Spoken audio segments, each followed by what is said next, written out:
mate. So the first bit people have heard in your big introduction we've is, how many failed. keys have we got? We've failed already. Start again. Good evening, everyone. I didn't realise I was mute on that bit. How are we doing? Welcome to the Just Trains stream of the West Coast Main Line Crewe to Preston route. Long time in the making. We are very, very near that hurdle of releasing now. Next week, 18th of June, it is coming out. So you've not got long to wait now. So tonight we've got a jam-packed stream with all sorts to talk through, show, and just have a general drive around and obviously show you guys what to expect. Obviously, you've seen the trailer sort of teaser video that came out today, as well in the article. Obviously, the mass wave of images that we've shared over the months. I hope you've enjoyed those, but we're here. So, we've got a look through the menu first of all. I'm going to turn the camera off in a sec. Well, to be fair, I'm going to turn that camera off now so you don't have to see my my mug, so you can see the whole thing. So we will get rid of that. There we go. So yeah, we're going to start off with the menus. We'll just have a little talk through the basics and bits and bobs what you're going to get, and then we're going to go straight into driving. We're going to do a run down the core line. We'll do a run along the section to Fiddlers Ferry. Have a look around Crewe. We're not going to be able to feature every single thing tonight. There will be a DTG stream coming up soon as well. So anything that's been kind of missed on this one will be shown on there. So basically get the best of both worlds. Just a little caveat, you may hear bits of feedback noise in mine or Mark's microphone. We are remote workers, so we don't obviously work in an office, so we obviously work at home. So there is always that sometimes, so just be aware of that. We're going to take notes of questions as well. We're going to do a Q&A at the end. So if we don't answer your question, if like we're going through, it will be hopefully maybe note if we see there's something we can obviously talk about. If we don't catch it and we don't answer, please don't be disheartened. There's that many of you in here tonight. We can't catch everything, but we'll do our very best to answer what we can along the way. So West Coast Main Line Crewe to Preston. So departing north of the railway central Crewe via Warrington, Wigan and up to Lancashire to the town of Preston. With West Coast Main Line Crewe to Preston from Just Trains, whether it's the express passenger service or slow-paced freight to the power station at Fiddlers Ferry, you'll always find something exciting to discover. This, obviously, if you've got the Shap route, you'll be able to drive, obviously, over the two routes and hop in between and continue your journey north, so it'll give you an even bigger experience for the 1980s West Coast. So, as you can see, I've done a little bit of driving already today. Let's get some more. We like getting the miles in. Your collectibles and stuff are on there, as you can see. We'll see them along the way tonight. 666 services in the timetable. Obviously, there's a lot more AI as well, which obviously makes a lot more to see along the way. 5 scenarios. There is 3 training modules on the route itself, which cover the route introduction. There's 2 tutorials, one for coal loading and slow speed control, and then the other one is for coal unloading and slow speed control with the 47 and the 20. The scenarios, we've got a nice selection of lengthy scenarios, do all bits and pieces like the feature down Deepdale, there's locomotive test, you've got Thunderbird style scenario, Out with a Bang, which is 864 with traction problems, and then merry-go-round, which it's all in the tin. It tells you what it is there. It's merry-go-round action. It's quite a long but fun scenario. So back to the timetable. This is everything with the layers. So there's 60 layers on this one. There's a lot. I'm just going to see if I can mute my Discord because it's pinging off left, right, and centre, and you're going to obviously hear that. And obviously, guys, when it comes to the layers, it obviously depends on what stock you own as to exactly what you'll see. If you own a lot of the BR content, such as the stuff we've released before and also the stuff that was out before that, then you'll see the vast majority of stuff, and basically get the best of it, such as the 87, for instance, that comes from Carlisle to Preston, obviously. I don't know if that's going to stop Discord. Can you just send me a message, Mark, on Discord, just to see if that might have killed the pings, to be honest? Yeah, that's killed it. I'd have to put that in Do Not Disturb because it was going off like mad. Yeah, so everything you see here obviously brings in layers from other stuff. If you've got the 862, the Blackpool branches, West Coast over Sharp as well. Those all layer into this, and of course the 87 there. New locos in terms of loco subclasses. You've got the 47-3, which is new to TSW.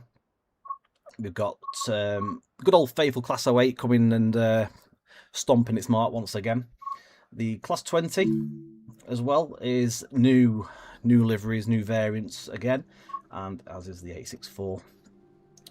Right, if we go to the 864, we're going to do a drive with that first of all. We're going to feature electric blue this evening, and we're going to start with 0 Alpha 75.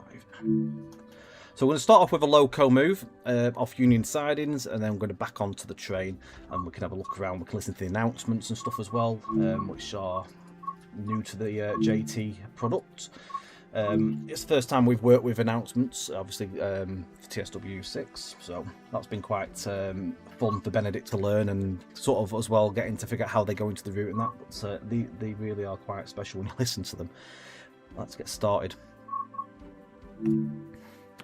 Thank you to everyone that's obviously joined as well. There's so many of you in here, but I can't read everyone's names out, but yeah, thank you very much for taking the time to come join us this evening, and sorry for cutting you up there, Mark.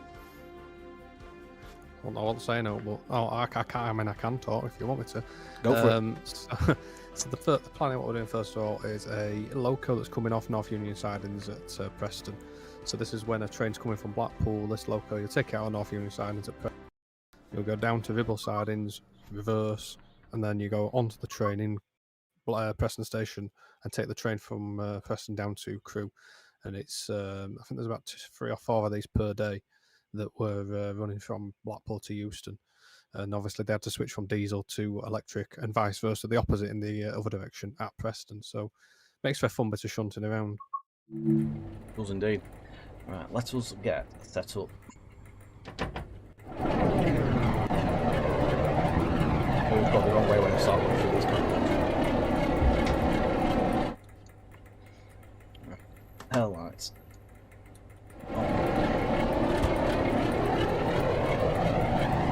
A couple of you guys have all, obviously, if you've had Blackpool branches, been able to go south a very, very small bit out of Preston, obviously, as you go towards Ormskirk. But today, we get to go all the way to Crewe.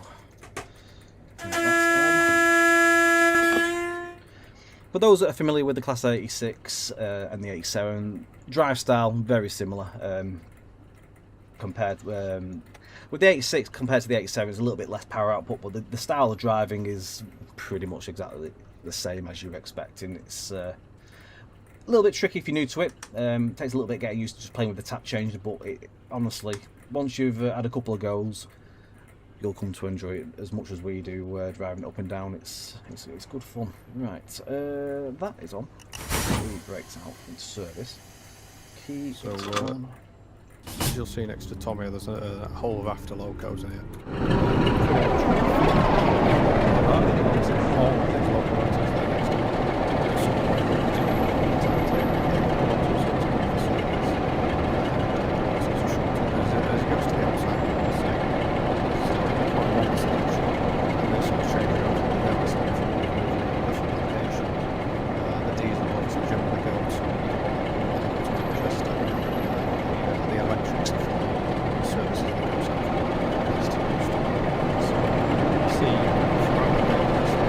Pretty much constant loco changes going on all day.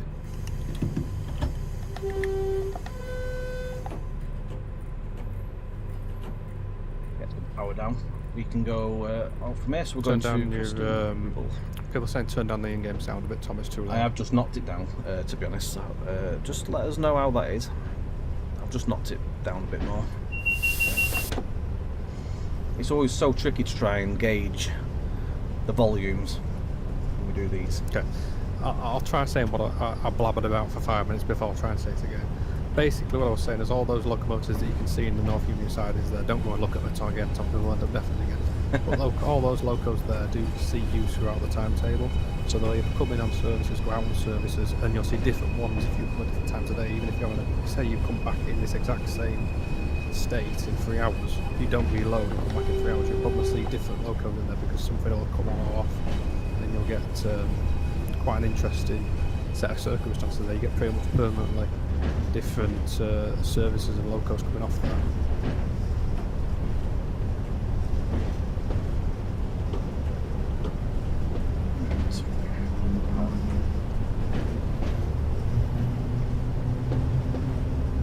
What you'll notice as well, if you've had the Class 86/2, one thing in here that's a little bit different is the tap changes.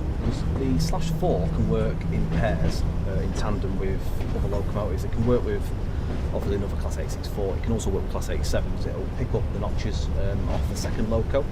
Obviously with the Class 86/2, those could only work on their own. So there's a little difference. Also tape. We like to have different colour tape on our different subclasses, don't we?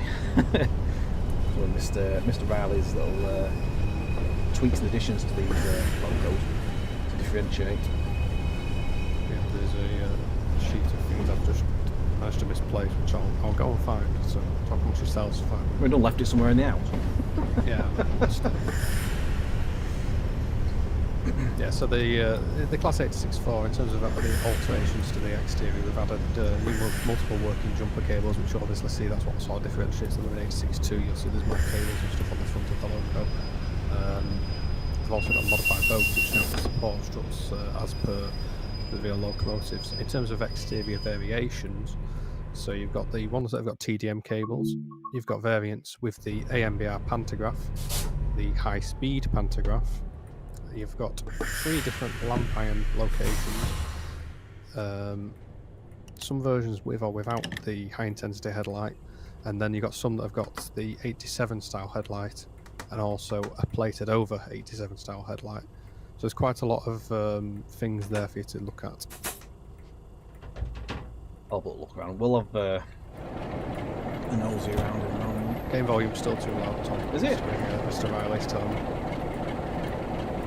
Apologies. Well, it sounds fine to me in the cab.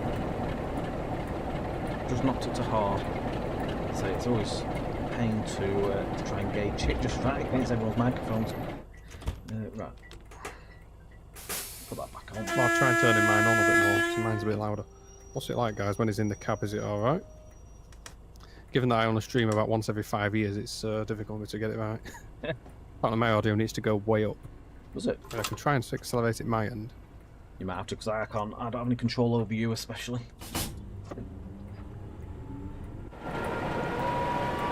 Apparently, Benedict tells us it's both of our volumes at a lot. Okay. Hopefully that's okay. I hope it's not peaking now. Do a quick test there. Testing. Testing. Testing.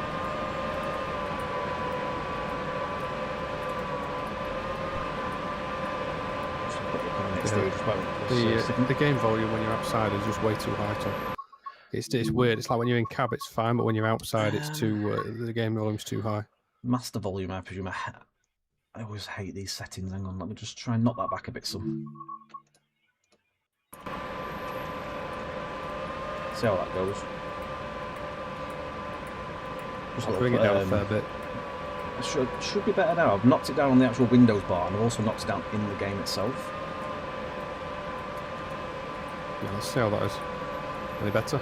Testing, hello, testing, testing, testing. 1, 2, testing, testing. I'm seeing some all good. I saw all good. I like it when people say all good.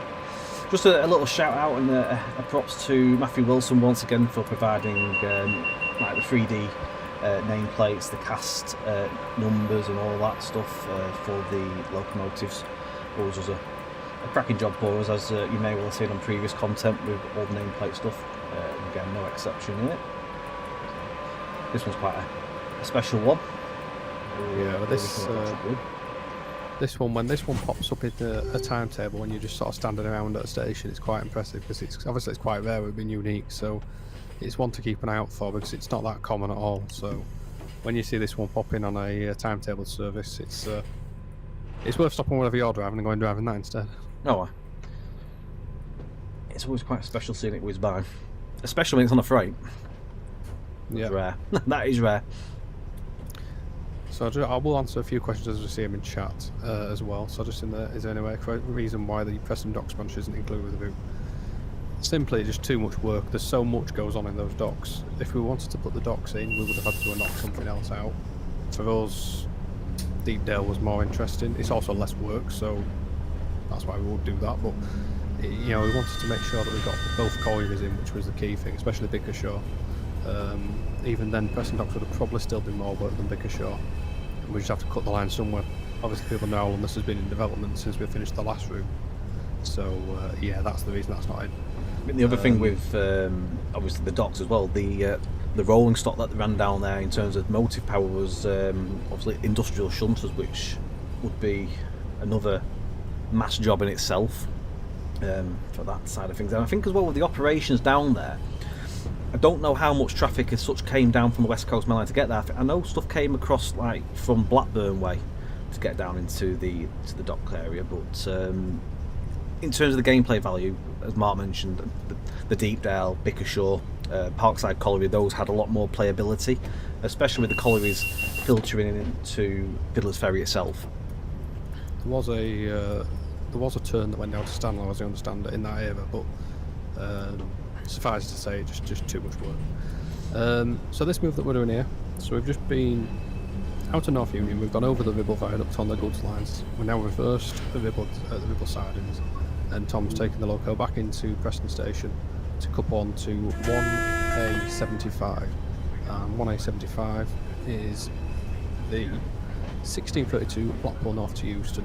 So the 47 has come off this at Preston. That's the locomotive that was waiting for us when we were arriving into Ribble Sidings. That was the one that was facing the other way. That's now gone into North Union Sidings where we came from. It's actually come from our same line as well. Yeah, it's basically literally swapped over, and we're now going to couple onto the train that brought from Blackpool. And in the good old days, basically, as it would have been, when it's a lot more inefficient, but in my opinion, a lot more fun. And on your left there, that train that is departing right now, that is 1V90, the 1420 Glasgow Central to Cardiff. That one can spawn an 86.2 or an 86.4, obviously. To get the 86.2 on it, you need to own the 86.2. I'm not going to read out every service we pass because I don't think I'll be able to. I'll try, but I don't think I'll be able to. You'll hear announcements in the second dynamic. We're going to have a walk around the platforms in a second. Also, I'm not going to charge into it like I did this afternoon and bounce off the back of the Mark 1. I look a bit silly. Say that, but Tom, this is you. You probably... It is. It'll degenerate into a farce at some point. Yeah, well, I haven't got sound volume, so you have to tell me if the announcer starts playing. It should, we'll hear it in a second. It's got the... there should be a few go off, actually. When we had a walk around this afternoon while we were driving around, oh. There is one going off now.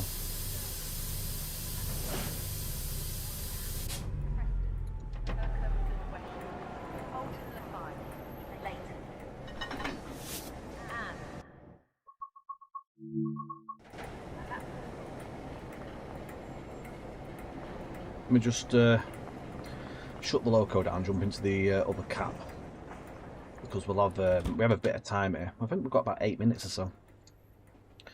I'll just shut this down.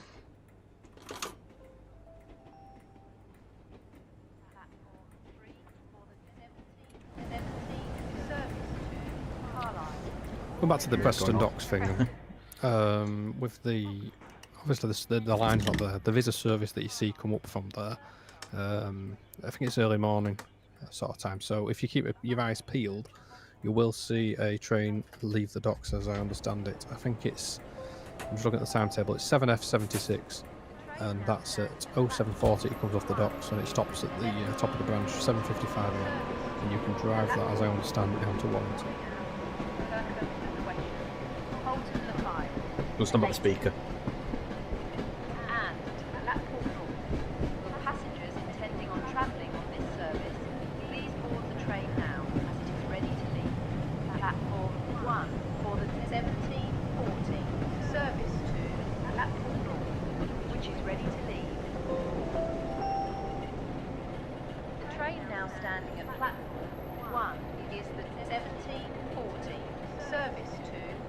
they get even more impressive when you're actually listening to them, because they do tell you where the buffet service is as well.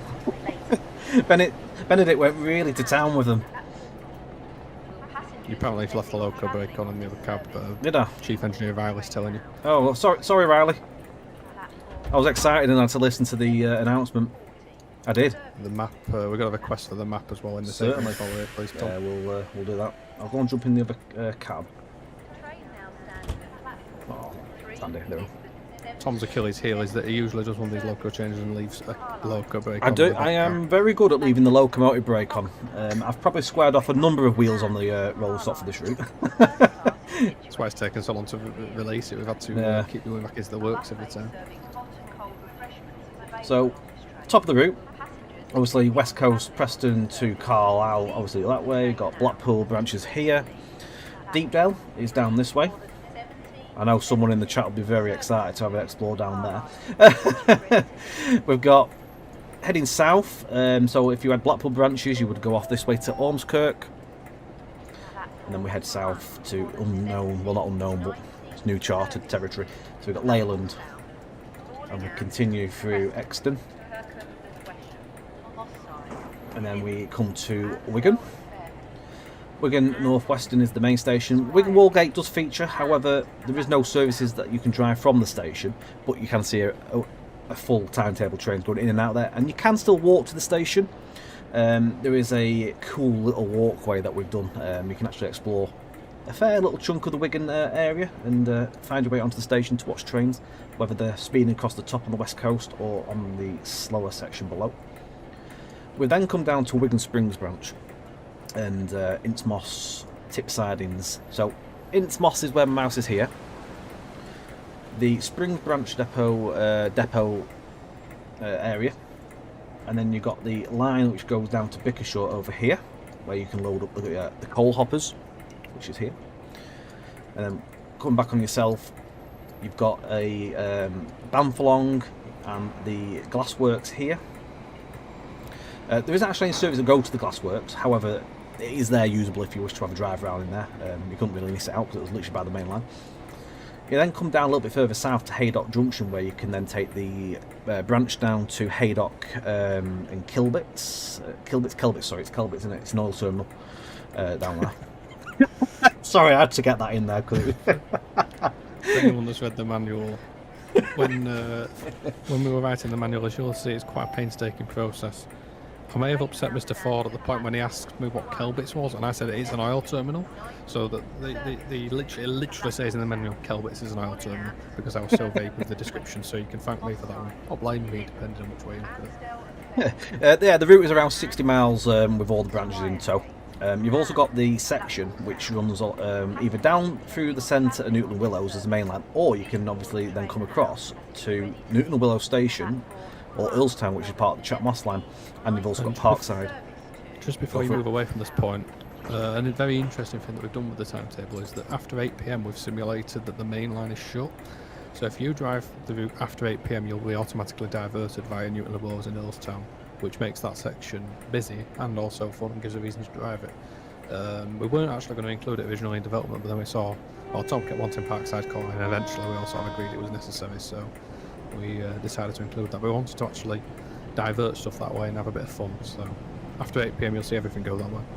Yeah, especially with the speed as well, it becomes it's quite a challenge, especially with a tap change, because there's a neutral section somewhere around here as well with the mouse, so it makes it really a real challenge.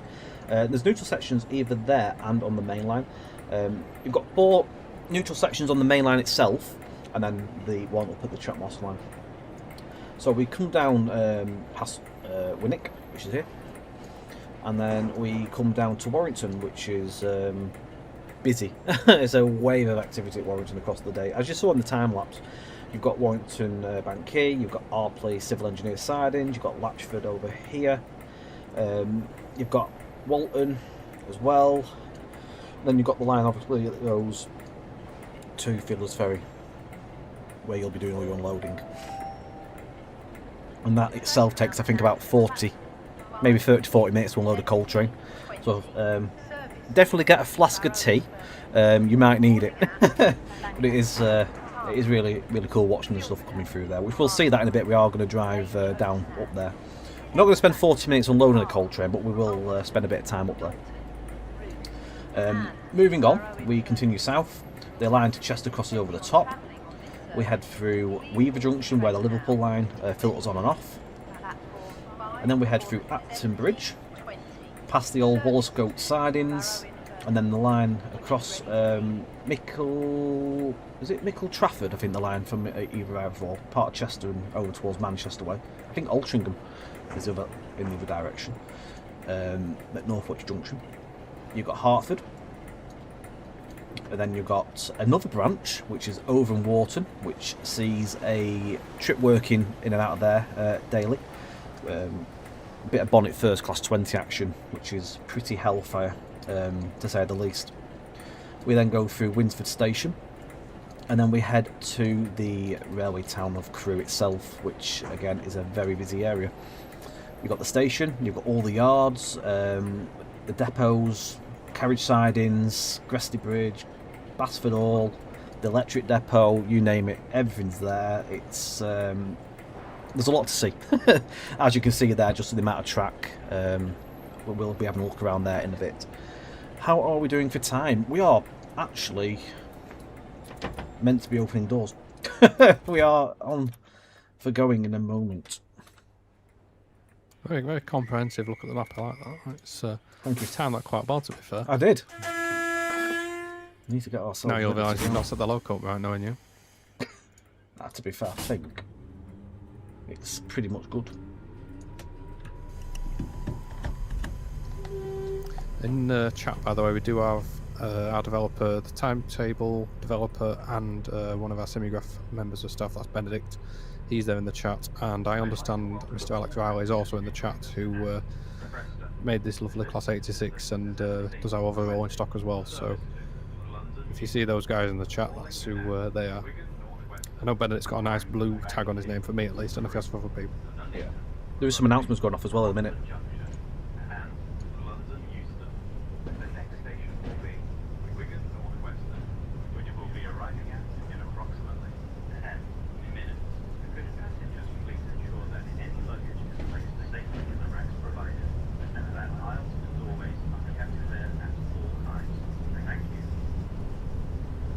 So the announcements you hear in the train, you can turn them off if you don't want to hear them for realism, but we've left them on for tonight's stream just so you can hear them. As you heard there, they're not really loud in the cab by any stretch of imagination. They are sort of in the background, but from a loco perspective you won't really hear them, but I think they are pretty cool to hear, especially when it tells you about like leaving the luggage out of the aisles, having tickets ready. I think it also tells you whereabouts the buffet cart is on the train. You'll hear them loud if you was actually in guard mode though. We've left them on. Other things I've left on, by the way, are the faults, and I've left TSRs on just on the off chance that they might appear. Yeah, I don't know if they'll appear or not, but they're random, as you know. I'll put the FPS on as a request there. I should put that actually earlier. Right, we are speeding our way through. Go for it.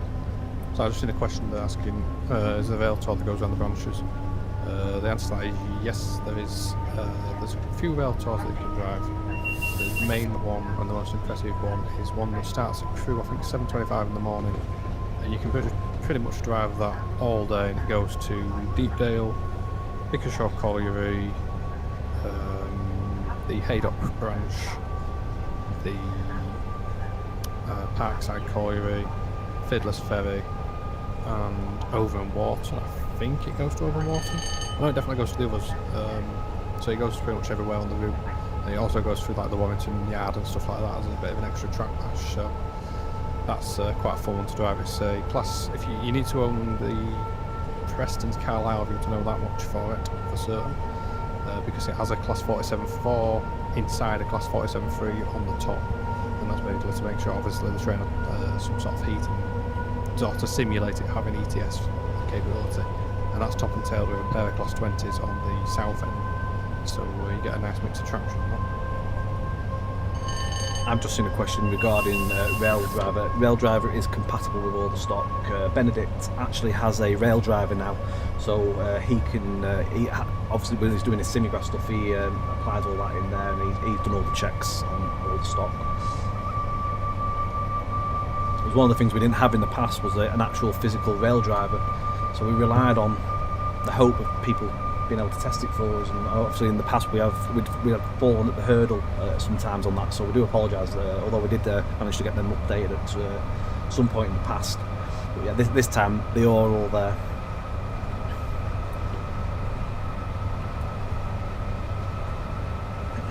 That rail tour, by the way, is something like 12 hours long or something to do the whole lot, Mark. Yeah, something like that. It's certainly a very long day out. You literally go everywhere on the route.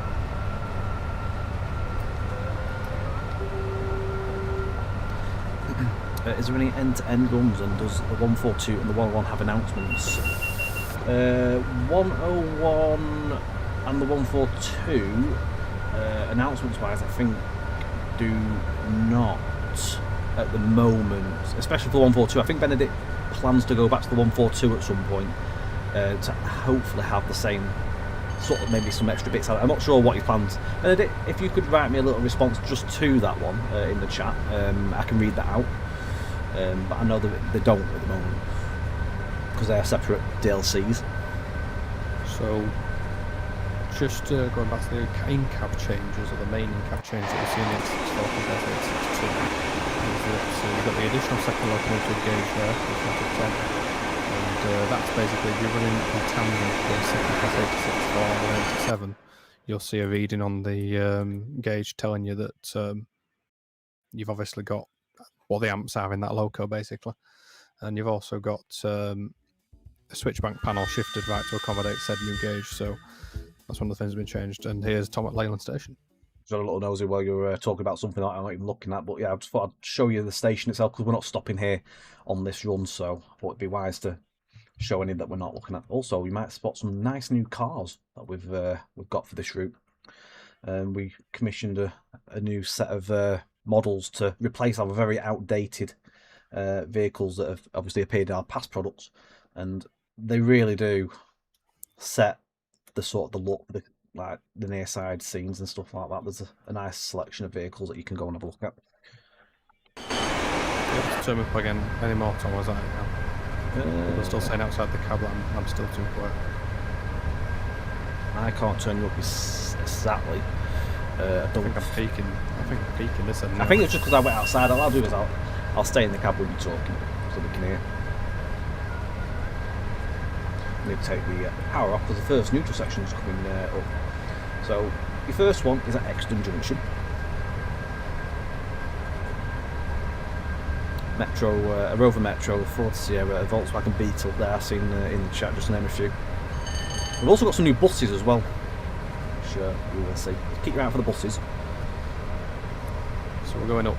This is generally uphill all the way now towards what's the name of the summit, Tom? It's Charnock Bank, isn't it? Charnock Bank. So it's uphill. It's obviously it's not that uphill, but once you get down towards Offshore Lane, it's quite steep uphill down to the top of Charnock Bank, and then it drops down into Wigan. So if you're driving a diesel, look, it's a good challenge on that. That's the line to Manchester, obviously disappearing over there to the left. Yeah.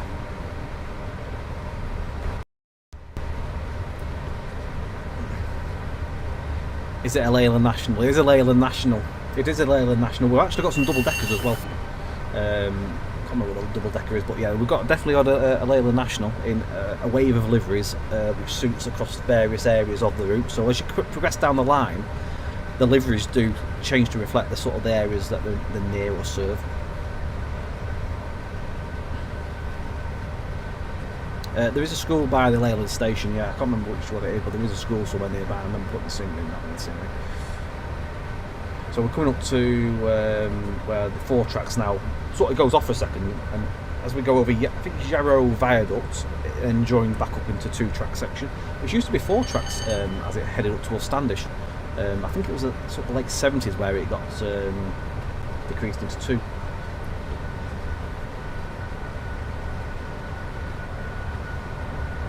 A bit of power back in here. Yeah, there's quite a few services that get stopped and held. You can't see the signal, but behind the trees over there on the right hand side where you can get held if you're on a freight service or whatever. I know certainly I think it's a Bridgewater Flask train, so that gets held there. That service, in fact, the head code of it, if obviously you told Skyhawk's nuclear flask path for that. But that's 7 Victor 52, the 1712 Sellafield to Bridgewater. That one itself takes over 2 hours to drive the length of the route because it sits at Warrington for 8 minutes, it sits here for 15 minutes. It sits in various different places, just as a freight train in that area especially would have done. And it doesn't actually get to Crewe until 10 PM. So it's actually a 2.5 hour run if you drive that. I think that's probably one of the longest ones you'll get. Dream that's one. Does it go around the section at Newton Wells and Earlstown as well then? If you don't get to Crewe till 10? Yeah, because it's that late at night. That's obviously one of the reasons it gets held for a bit longer, is it have to be held for to get suitable path down. Yeah. It is an XR. I think it's an XR4i. The Ford Sierra. That's in there. Route itself is £29.99 for UK pounds. The conversions are €35.99 or $39.99, and again this is going to be coming out on the 18th of this month, so next Thursday it'll be coming out. Not long to wait. I have just said that this is the release build, but I'm not sure if it actually is now. I've said that. I've got a question. I've seen two questions asking if it's the release build. There may well be a very small build on top of this one, because obviously Benedict did them fixes this morning. Oh, yes. But I don't know if I've got them or not. I'm not sure if that build's come through, but if otherwise it's pretty much is what you see is pretty much what you are getting. There may well just be a couple of bits in the small sort of in the back, changing the timetable, just fixing a couple of bits that popped up. But what you visually see in terms of the scenery and everything like that is, yeah, this is as you are going to see it. As you're seeing as you're going along here, most of these bridges and stuff are custom made and everything, so just mainly because we didn't really have anything that suited, so this is one of the reasons it's taken quite so long to develop, is that everything's had to be done. Some of these are reused because they're just farm bridges, but the vast majority had to be kit made, or handmade, or custom made, whatever the word is, because of the fact that everyone's different almost. So I've just as well just seen a question regarding the bogies. So yeah, the Class 86-2 did have an issue on launch. They have been fixed on the 2 and the /4, and there is updates coming. I haven't actually got a changelog for the updates that we've got, but we have got a wave of updates that are going to be coming out, I think just before, on the same day of the route release, or maybe the day before. Keep your eye out. DTG will be putting that out, and there will be a post obviously from themselves. But we have a lot of updates coming, and there is also something else on top exciting for you guys. I'm not going to say what that is. I'm going to leave that as a surprise. But that is something not for this route, it's for one of our others. So I'll leave you all thinking. next question is, will Tom spot his braking point for Wigan? Oh, I nearly always overshoot going down to Wigan because he goes down. Overshoot. I don't know where. I don't know exactly what the gradient is, despite the fact that I like the track. I can't remember what the gradient is.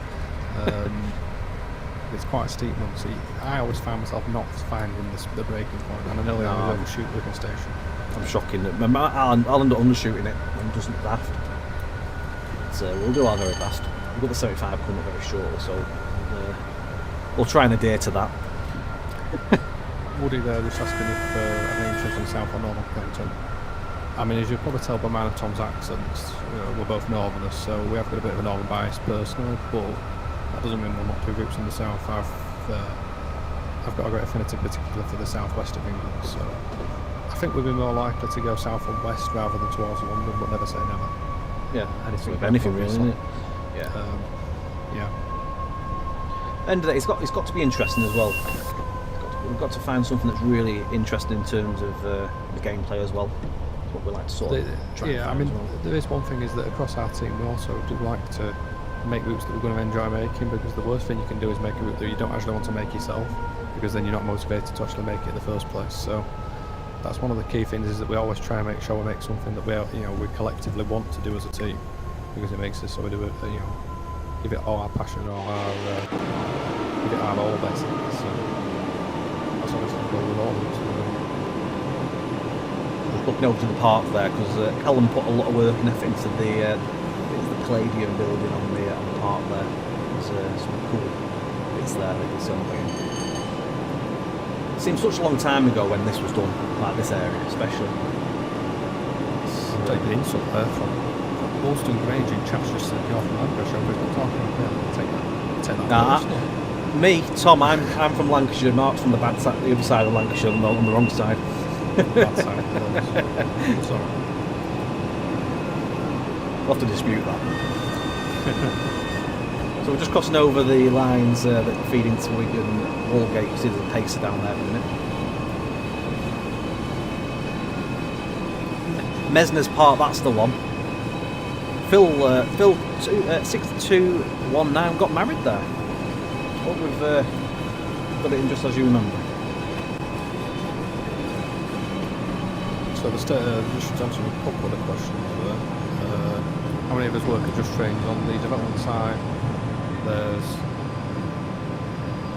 How many is the top? He's forgotten. So there's myself and Mark that do the scenery side of things. Oh, I knew that bit. Yeah, and then we've got Benedict, who started with some asset work for us, but then he's now moved into the semi-grass side of things, the timetable we've done. We've got Alex Riley, who does our loco modelling and rolling stock modelling. And then we've got Marchant and Callum, who are our asset developers, who do that obviously on a day-to-day time basis. We've also got Alex Ford, who does all the management in the background, as well as putting our lovely manuals together and basically steering us in the right direction.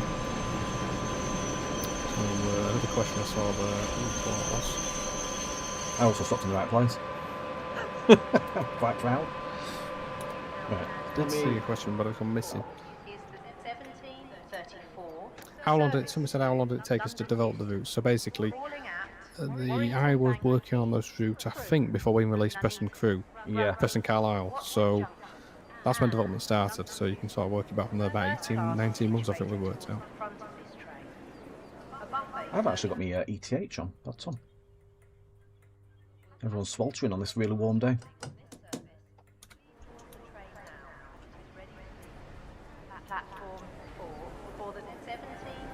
There we go. Fans are up. Apologies that I keep speaking over the announcements. I don't have the game sound on, so I don't actually know when they're actually happening. We'll have a little nosy around. So you can have a walk around at Wigan. If you come out of the station and head up the road, and then where the counter. Yeah, you'll be tired by the time you get to the end of it. Get to the traffic lights and turn left. So I'm just going to show you. You can get the camera down there. There we go. Grand Theft Wigan. Yeah, literally. Past the Leyland National on the right hand side, and the Leyland Titan, I think it is. You can come down here by foot. So this is the way you get into Wigan Walgate. You can't actually enter the station because it's not a usable station as such. But I've included a little cheeky walkway via the sort of the access road. You can stand on the crates as well. You can have a walk through the park if you want. You can come up here and watch trains over on that sort of the hill go by. If you come down here and then take a left, you can walk through all of this. You can always pop down to Uncle Joe's mint balls and they'll keep you all aglow, apparently. We actually have a licence.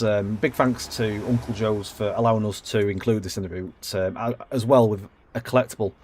You'll be able to collect the sweets in a tin along the way. So yeah, we've actually got that in there. It's just it's an iconic landmark in like Wigan itself. That's what they're known for, aren't they? Uncle Joe's mint ball and a pie barb. So if you sort of get to about here, and that's as far as you can go. But if you want to go to the station, you come down into the car park, and there is a little walkway here. You can come and stand on the platforms and watch the trains go by. Like so. That'll take you a while to have a wander around there. It's, I got laughed at when I put it all in, but I thought we've got to give people somewhere to walk around. People like a good little access route. I admit I was the one that did the laughing, but now I see it. Now I see it. You won me over. I just thought at the time it wasn't the best way of doing development, but I had a little wander. I had a little wander around, and it was quite fun, to be fair. So you can actually do pretty cool train spotting from there as well. So it's fun. I think you can get to about here somewhere, so you can there. So you can basically, if you stand on this bridge, you can actually watch the pacers drop down into the Walgate or come out. Don't forget, guys, if you have got questions, drop them in the chat.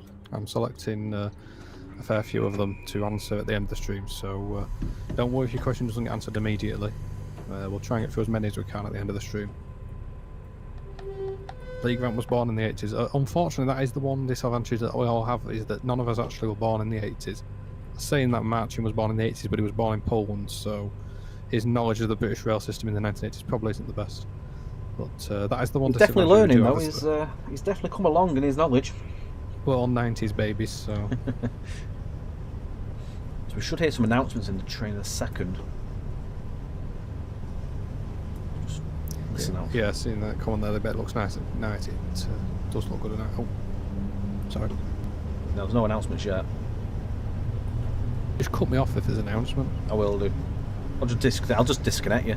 Yeah, there is great. rail singing is included, yes. Have a little look at the rail singing as we pass the depot in, because we want to have a look inside and stuff. So the line obviously off to the left there goes off to Manchester from Southport and stuff like that. It's got a full timetable on it, so you'll see all the units and stuff coming on there as you would in real life. There's one steam freight that tour comes in off there as there. well. And there is a steam tour if you get. Well, you can't drive it, but there is a steam tour that if you're right time of day, you'll see it chuffing through.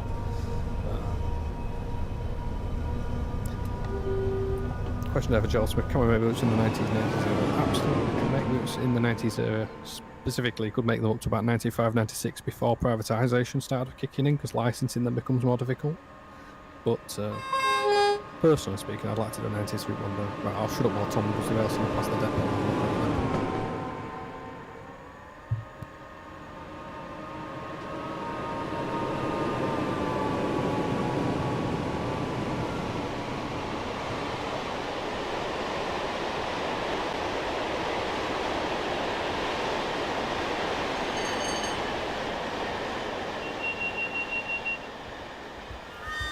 Go a bit further ahead, Tom, if you haven't already. Yeah, we'll do.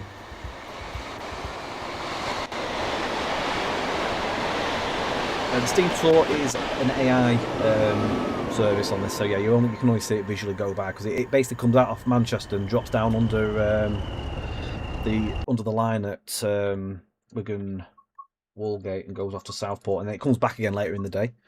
I'm just going to pause it here just a minute so we can have a little nosy around here. So this is Springs Branch Depot, where you'll find a wave of lovely diesel locals purring away, waiting for service, and also a lovely interior marching put together for us. It's not doing very well, actually. Let me just do it this way. Oh no, it's just being photo mode and you start moving around. So you can come in here, you can drive in and out. A lot of these, obviously, these locos will be in and out of shed as well. Tom, the whistle sound's going off, the underground whistle. Can you turn that off? Oh yeah, hang on a second, let me rid that. So again, as with the other stuff at Preston North Union and stuff, all these locos, they all start services, end services during the day. So you'll see throughout the day various different locos just coming on shed, off shed, just as you would in real life. There's a DMU comes ECS into here for fuel during the day, and there is also, if you're crazy enough, there is an 08 fuel swap that goes on from deep there from Preston. What's the name of the sidings? Ladywell sidings. Ladywell, yeah. Comes down here, and it takes about 90 minutes to get here. So if you really are desperate, you can drive an 08 all the way from Preston. It takes about an hour and 15 minutes, I think it does, in both directions. It's if you like your 08s on West Coast Main Line, it's definitely a service for you. Hopefully, them announcements, the alerts should have stopped coming up now, just disabled them. But yeah. Who doesn't like a bit of BR Blue there in the depot? Yep, so you got a few different looks of the 47 and the 20 there. You got like the large Scottish numbers on 217. You got 2181. Both of those head code box domino style. I don't know what else we've got on the back. I've got a big delay with YouTube, so I can only see as we're seeing it later. There's this ones as well. I'll just fly around them. If it looks juddery, it's just because it's photo mode being a bit iffy at the minute. Yeah, we have to go around the photo mode to ensure I don't end up running too late, so ignore the judders on that. But you get like discs with big numbers again. And essentially this means that whenever you get one of the coal trains or whatever, or sort of a trip working with the 20, very rarely we'll get the same pair twice or whatever, you'll always have a little mixture, and it's cool to actually see what you get with the various different variants that we've got in there now. Also with the 47, you've got the flush end as well, and the non-flush end. I don't know what the technical term is for that. What's the technical Standard term? end? I don't know. Standard end. I think those, if I remember correctly, there's some of the 47s had crash damage, so that's why they've got different ends on them. Didn't know you were driving in the server. Yeah, that's a nice variety there, and I recommend having a look at this depot at night if you can. Well, actually, you could do it in photo mode to be fair, because at night it all looks absolutely brilliant. You can just train now. I could do it in a bit. If you remind me in a bit, make a note of guys, it. You're not looking at it now. If you make a note of it, I can jump in the route at night just to fly from a couple of places. Yeah, if you have a look for it at night. Yeah, I don't mind doing I'll that. have more questions in here. We're having a QA session a bit, so while we're doing that sort of stuff, I can do that sort of stuff while Mark's answering some questions. Otherwise, we'll never get to Crewe. The way I looked at it at night is I was almost like imagining myself going back in a time machine into the 80s and sort of sneaking around the shed and seeing what was there. It was pretty epic. A lot of fun. So we're now storming out of Wigan, and the line on the right is coming from St Helens in that Liverpool direction. Yeah. That one's coming. Innsmouth Curve. You've got a few freight services that use that yard at Innsmouth as well. For those that remember services from there, there's spoil trains coming in there. We use the wagons from Spirit Steam, so they have got coal in, but they're simulating spoil trains. So you've got a few of those that you can do, and the shunting that goes on with the Class 08 based at Wigan Springs branch is actually very fun, so I definitely recommend you check that out. So as we're now climbing up the hill towards Goulburn, you'll see in a minute the line going off to the right. That one goes off to Kelbit's as an oil terminal, which is a setback move to get into there. There's one oil train goes in there, and you can also get to Haydock Park down there as well. There's a trip working that comes out of Springs branch with a 20 that you can take down there, and the rail tour again also goes down to Haydock, so it's a lot of fun. There's we pass a 47 there running light engine and a 87, is it? I think it was an 87 on the mode. So if people want to know exactly what services those are, so we'll find them in the timetable. Because I'm a nerd, I like to look at what these things are. What time are you Pause the game. I'm just going to pause the game a second because I think photo mode's just taking the hampering on my system. What time is it again? It's 17:42. So that train that Tom's just passed, that is 4S59, the 10:35 Southampton MCT to Coatbridge Freight Line. And that's time to be driven from Crewe, Basford Hall through to Preston. Take you about an hour to do that one. And the light engine move, I'm not entirely sure what that one was, to be honest with you. No doubt that light engine, there we are. So every light engine move you see does serve a purpose, generally speaking. You should actually in a minute pass a pair of 20s or somewhere nearby with a pair of 20s. If you're coming from Parkside, if you're working a coal train all day. The locomotive that Tom just passed was working 0 Foxtrot 84 from Arp Extension Service to Springs branch, having worked 6 Foxtrot X 84 prior to that. So you see it all links together, everyone's essentially got a diagram. End-to-end services. Oh, sorry if you heard that like me punching the microphone. You headbutt it? No, it runs. So you can do. So there are some that run end-to-end. Yes, there's a couple of Preston Crews and a Crewe Preston, if I remember rightly. And there's certainly some that turn around at Preston and go back to Birmingham and stuff like that. So you can sort of drive them end-to-end. I think there is one each way. Local one. Timetable, obviously, yeah, it should be synced with the launcher. Coal train going to the minute, but yeah, there's a coal train, so that's on the line at the top, the top there, so that's the diversion we have to make again.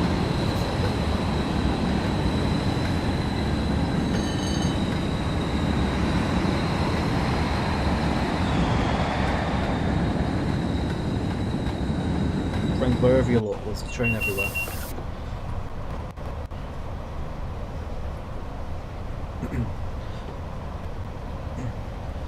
Hold on, I need to Got me blown the Loco angle.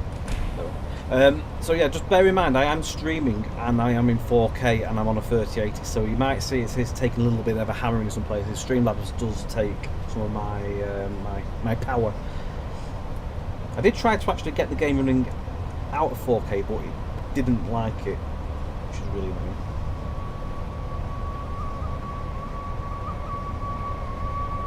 Let me try and figure a way out of that.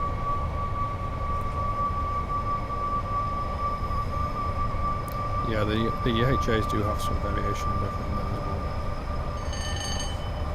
as well. Pacer waiting to join us.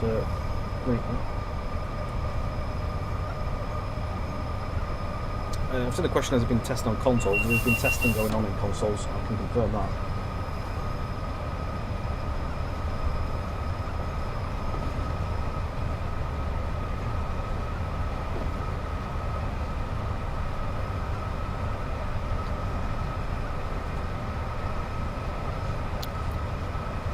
Foxy Games and Trains, they're asking any plans to move from the West Coast. There's certainly plans to move away from the West Coast.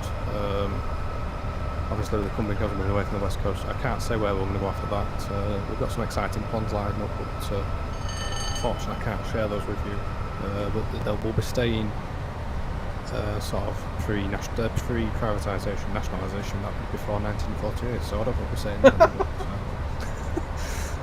But we'll be staying pre-privatisation for now, but we've got some very exciting stuff lined up and we can't wait to share it in the near future. Yeah, definitely exciting indeed.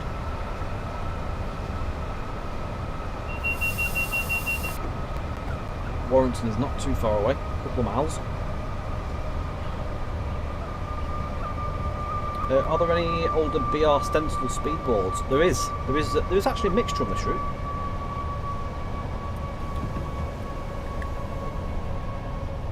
You get a mixture of the modern style, and you get a mixture of the cutout. And there's also a very early style Morpus board as well, which if you've seen on Blackpool and the Shack route, there was one on each of them routes as well. One near Leighton, and one was near Carlisle.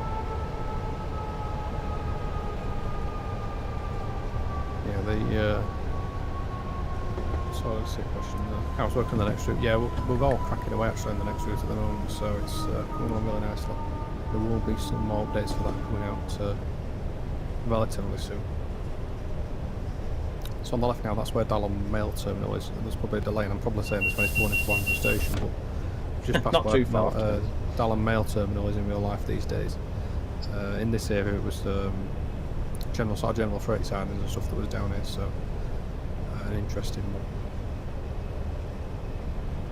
The 142 has a fair few services you can drive. You can drive the ones out of Newton Willows up to Warrington, vice versa. I'm trying to think if there's some Pacer runs out of Preston. I can't remember if there's any out of Preston side. I'm not sure if the Pacers are on this side. The 101s are on the Preston side.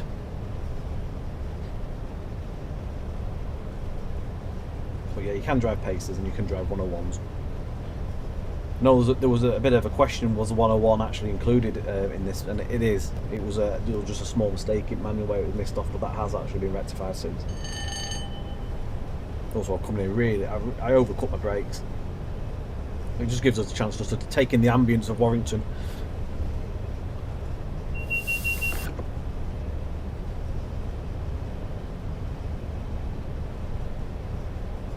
Well, as we come around the bend, we can see the Lever Soap Factory dominating the skyline. Unfortunately, we can't include the smell from it though. No. Would have been good if it could, but... So I did see a comment earlier saying why does it say 100 not 110? If obviously the line speed is 110, if you drive an 87 on exclusively Mark III, you will see the 110 limit. And the formations have been set up as far as possible using. We've got a document that's actually got the real formations in it, so as far as possible we have used the real formations as well. So you should find that the 110 mph service is obviously capable of doing that. Have we managed to show neutral sections on the HUD? We haven't, unfortunately. That would rely on Dovetail to do some supporting code. We have expressed our hopes and desires to hopefully see this one day, but it's unfortunately it's not on ourselves to be able to implement that. I'm also really, as I say, I've poorly done the braking there. What we'll do, we'll stop here because I've planned it nice next to a speaker. One point to make will probably be on our side, and this is thinking aloud as if we haven't done it already, to have the locations of the neutral sections in the manual would be sensible. Actually marked down on the map so people can sort of see where they are. Watford Junction and London Euston. First class So is that's something situated to towards the front consider. of this train. Fly around here. We've planned that we can leave at a specific time, so it all works out fine. So we have got a few minutes here, and we are going to be coming back here in a little bit for our drive. If this wasn't a professional stream, Tom, I would absolutely be laying into you for that, mate. I know. I've only just spotted that. It was really bad. I've only just caught. Well, you've the back of the train still in Preston. What are you doing?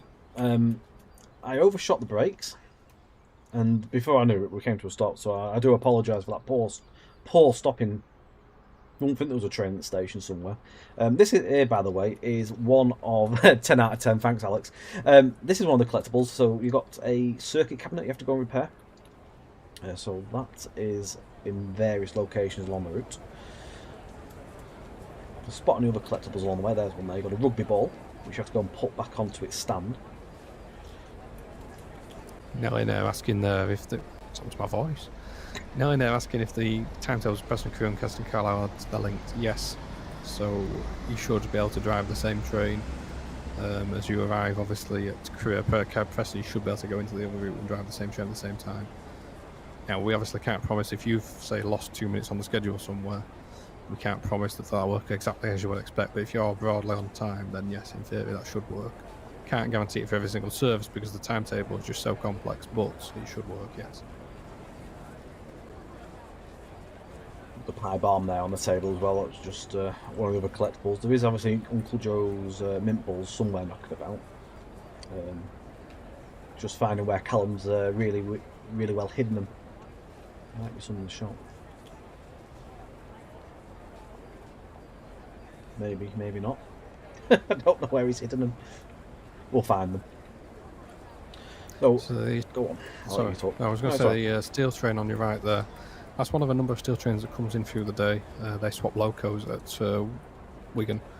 We got some gen off Callum, who's our one of our 3D developers. His dad was a driver out of Warrington for many years, and gave us the gen helpfully, which had told us what the 86s used to do on these working. So they'd work the loaded trains down in pairs, they'd then split them.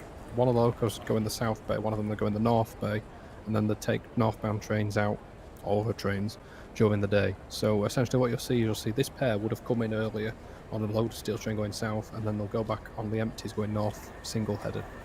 And if they're going south, they usually get a pair of 20s, I think, popping on, vice versa in the opposite direction. And you get the interlinked light engine moves from like either Arpler Sidings or Springs branch as well, mixed in there, which is fun. I can't know what time we're supposed to leave here, Tom. We did have a set time 52. we wanted to leave here. 52 is our desired time to try and catch a loco. Bennett's just sent me a message in big capital letters saying Tom needs to leave. I'm not sure if he means leave Warrington or just leave the stream. Just leave the stream. I'll see you all later on then. Thank you. It's been great.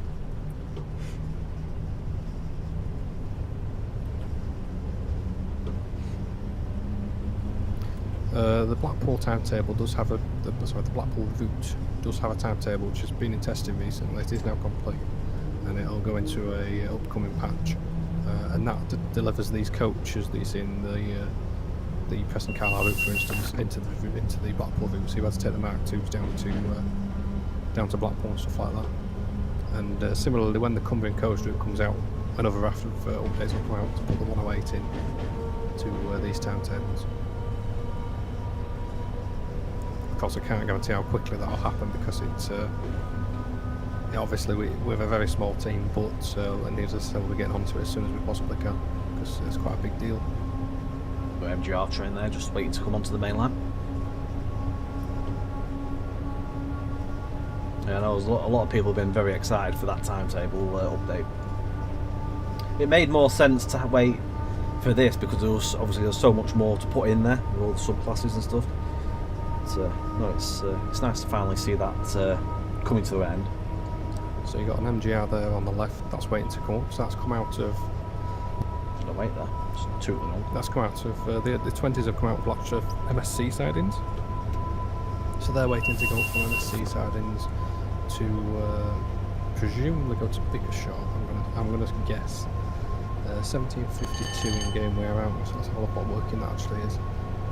That working would be 6 Tango 76 from Fiddlers Ferry to Bickershaw Quarry. Gets to Bickershaw Quarry about 6:30. The operation for that obviously is at Wigan Springs branch next to the diesel depot that we saw. What happens with that is it swaps ends. So you get a pair of 20s come off shed and they go on the back of the train, they pull it to Bickershaw, so the train's then top and tailed in effect to Bickershaw. The same reverse move gets done when it gets back to Springs branch. The 20s that were on the north end get taken off and they go on shed and constantly rotate. When they come down here to MSC sidings, which if Tom's able to show you, he'll show you now, what happens is either Class 08 comes on the other end and pulls the train to Latchford, or some of them run round and go to Latchford and then run round again at Latchford and then go to Fiddlers Ferry. If you could also show the map as well, you'll sort of get an idea of the layout of Warrington. It's quite an interesting layout. It certainly makes for some fun running. A lot of workings do use the yards as well, so you've got these yards on the left here. They've also got the Harper sidings further up near Warrington Station, and a lot of trip working and stuff come out there. Also general freight goes in there as well. We might have been out of time there with sort of syncing terms of showing stuff there, but I'll definitely do show what you were talking about. Yeah, the stream for me is very delayed, so I'm saying stuff and seeing about 3 minutes late. Route hopping at Crewe, you can go to both routes by Allboard Studios at Crewe, so we will look into that in a bit at Crewe when we get there. We'll show you guys where the actual marker is. But yeah, there is route hopping options there to go to both Allboard routes. But this time as well, or not, we may well see a train go over the top. Until we see it, we don't know. The plan was that there's a train that should hopefully pass us over, but we may just see it, we may just have missed it. Yeah, that line that goes off to the left, that'll take you through down to Chester, Frodsham, Hellsby, is it? And obviously you go, in this area you would have gone off at Hellsby, I think it is, and go to Stanlow, so you get a fair bit of freight coming through. If you're stood at Warrington train spotting, you'll see quite a lot of freight coming off that line and stuff like that. It's quite busy, as you can imagine. Yeah, so where we just passed, by the way, a loop point at this point, where we just passed is the boundary between our sceneries. So Tom was a bit north of Acton Grange, and that's where we actually split. So everything from here southwards is the scenery that I worked on. We are looking at getting obviously another contractor in, maybe more, to actually help with our route building in the future to make it a bit quicker, so that you don't have to wait 18 months between releases. But that is the sole reason it's probably taking so long. One of the big reasons is the fact that it takes 2 of us to do this scenery, and so a lot of work around how much sort of urban building and stuff there is, and that's kind of the reason it took so long compared to Preston Carlisle, which obviously is a bigger route. Just builds, essentially. Yeah, there's a lot of built up areas on this line. Not this, most of this side, but yeah, this side gets a bit more rural. There's a bit on the left-hand side. You've actually got a tower and everything there, haven't you? The lab's somewhere. Someone doing some the lab is actually up there. So you can see the lab. I know when I've been at Warrington in the past, I think you can see the lab in the distance. The water tower's on that side. There's the water tower on the other side. Daresbury Tower is there. You can just see it. You should see it in a minute about Mark, but it is there. No, put in Crewe before I see it. I'm back in camera. In terms of, just in the question there from Dr. DeLorean, has there been a collaboration with all about simulations regarding design of Crewe and stuff like that? It's completely scratch done. Mainly for the point that, as you'll see when we get down there, ours quite different to theirs. 30 years or 40 years nearly. It is 40 years. Yeah. Quite a lot of change happens at Crewe. It's happened at Crewe, and the roof and everything has changed over the years. So there would have been a lot to get on from sharing the content there. So we designed that from scratch. It was Callum that did that for us. Just mentioning, Benedict's just typed in chat, but yeah, there has been collab with Kieran from Allboard in terms of like some setup bits and pieces along the way, and with Charlie from Firefly as well. So thank you to them in that department, respectively. Absolutely. Appreciate. I don't think people realise behind the scenes just how much third parties do work together. There is a big network, really. Collaborating when it comes to just tips and hints and stuff like that. We are lucky that there's a very, very good third party community out there that are all happy to help each other, even though people design stuff in totally different areas. End of the day, everyone just wants to make the game as good as possible and make it thrive. So this is Weaver Junction that we're coming to now. So Weaver Junction is where the line from Liverpool comes in, and you'll find that quite a few freight services such as this one stop here. There's a freight liner there that is just passed, and you can take over that freight line and drive it down to Crewe. And there are a number of other freight services that get looped here. Effectively, that's not in the loop, that's on the fast, but that's because it's coming from Liverpool. So that's why it's sat over there, but there are some that actually use the loop as well. Are there many buildings open for walking in? Yes, there's plenty of buildings open to walk in on the stations, particularly. Obviously, got Railway Spring Branch Channel, Depot. I've seen that question a few times there about the building services, and certainly from ourselves there's nothing planned at the moment. Make a note, Mark, about Earlstown and Newton the Willows. If we can get around to showing it this evening, we will. However, if we don't get to it, there will be a dovetail stream as well. So what the aim is as well, if we don't get to do everything tonight, stuff from that has been done will be shown there. So keep an eye out for that stream as well. But I'll do my best to try and get as much as we can, because we've got quite a lot to get through.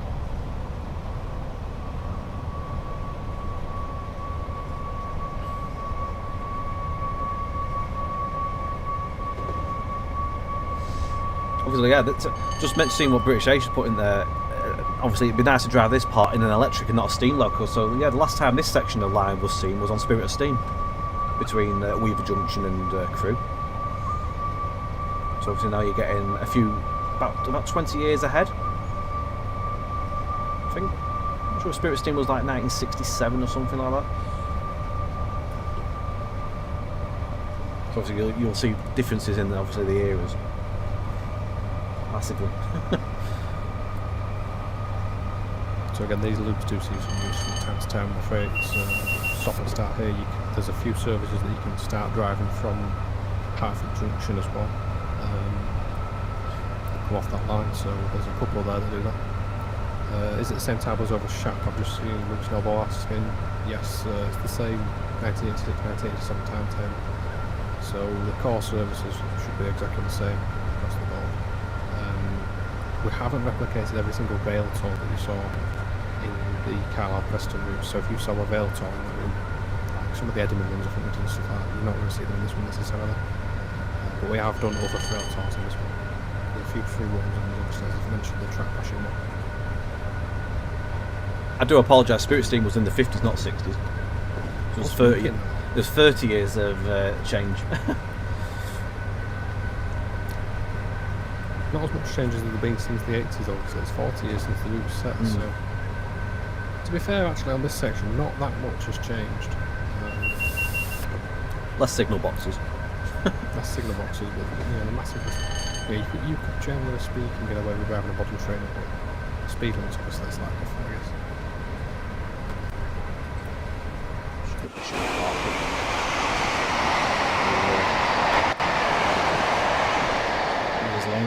There's a couple of trains that do stop at Hartford.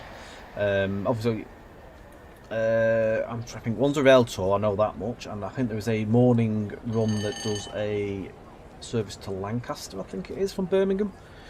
That you can do as well.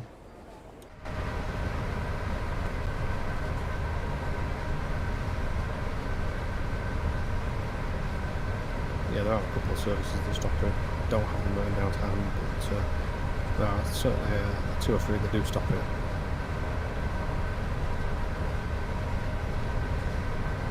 Four up challenge. Preston to Crewe and Pacers. What about 4 up challenge in 08? That'd be a laugh. I hope Tintin turns into a full stream where we drive all the way from Preston to Wigan and all the way back I to do. Preston. Exactly. Yeah, certainly. I think you should. I think you should do both the services simultaneously, back to back. Yeah, definitely. Yeah.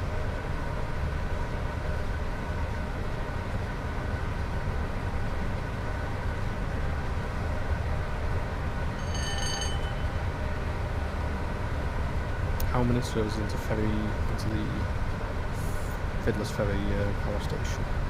Something I found that out for you. Do not trust this sheet.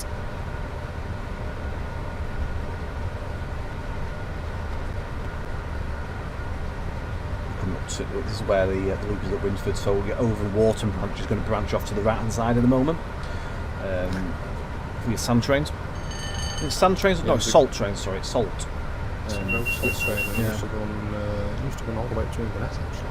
Using HEAs, so that's an interesting one to go down there. It runs a trip working on the timetable from Warrington. The Loco comes off Springsbridge, if I remember rightly. Either comes off Springsbridge or Arc, I can't remember which one, but you run it light engine, then you take the train out over the water. It's quite fun. In terms of how many MGRs and stuff at this ferry, I think there's about 19 MGRs that go there, something like that. And then there's also a Vale Talk that goes down.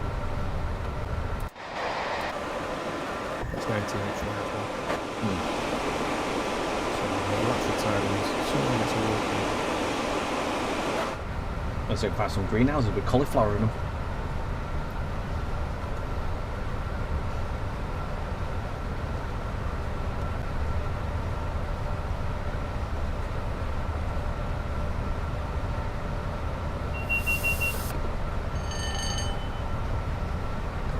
Winsford.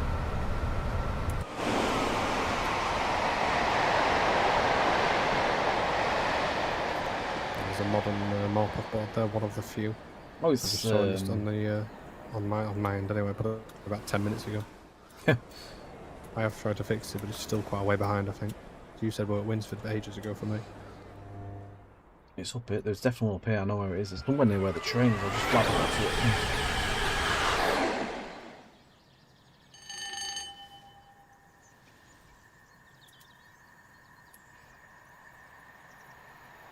Somewhere in the field near Archipelago, I think.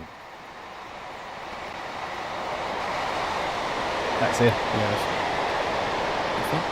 That Morpeth board. Oh, that morph board. Yeah. I was on about a mod. There's a modern morph board. There's a modern. Yeah, there's a modern one at Warrington as well. But yeah, there's these early style as well. This, I think there's only one of these. Is there not a modern one just past the one you have at now as well? Might well be as well. These light up as well. Look quite cool. Go back in cabin wise. I look this in summer.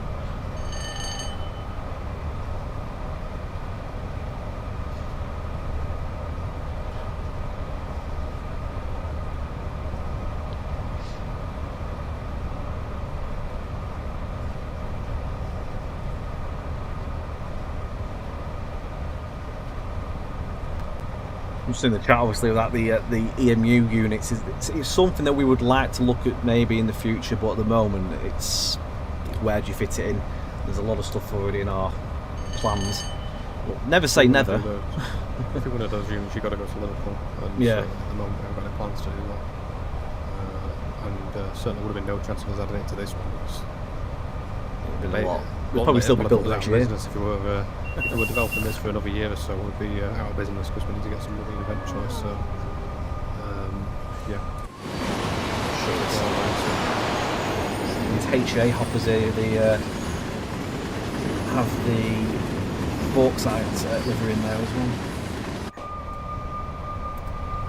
Yeah, I don't know why my stream's so far behind. But it's just the way, unfortunately.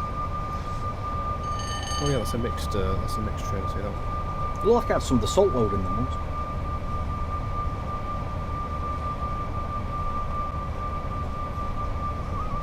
I've just turned the stream off, which was fantastic. I don't know why I pressed the wrong button. I should be back in a moment.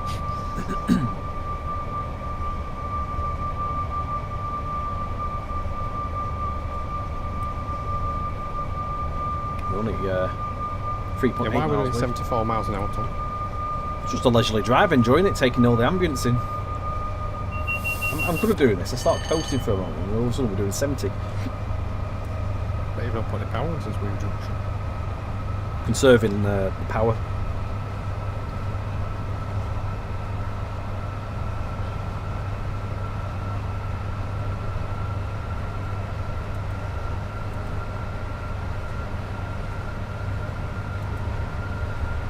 Crewe's one of these as well. It creeps up on you very, very quickly. And all of a sudden, there's all these speed changes that appear. Oh my god, I'll get down to 50 or 60 mile an hour. And if you're going around the back of platform, I think it's 1, it's down to 20. But, yeah, it definitely captures you. Not to mention if you're driving away from Crewe going north, you've got the neutral section, which is really, really, really well placed. Literally at the edge where the independent lines climb. So if you're not quite right with your notches, you might well find you might be in some bother. The buffet is fully stocked. I'm not sure which Mark 1 we've got on this consist. We'll have a look when we get into Crewe. Yeah, because if you own the 862 where you own Preston Carlisle, as I said earlier, the formations have all been done based on their counterparts. So obviously, if you only own this one, you get the sort of same formations. But if you own the other stock packs, it does take advantage of those. So you'll see where the Yarn and Beast, what's in there, into applicable services and the various other Mark 2 and stuff. So it's yeah, you do start getting some really wacky consists, don't you? every service you see essentially should be different from the next almost. It's something to always watch out for its platform.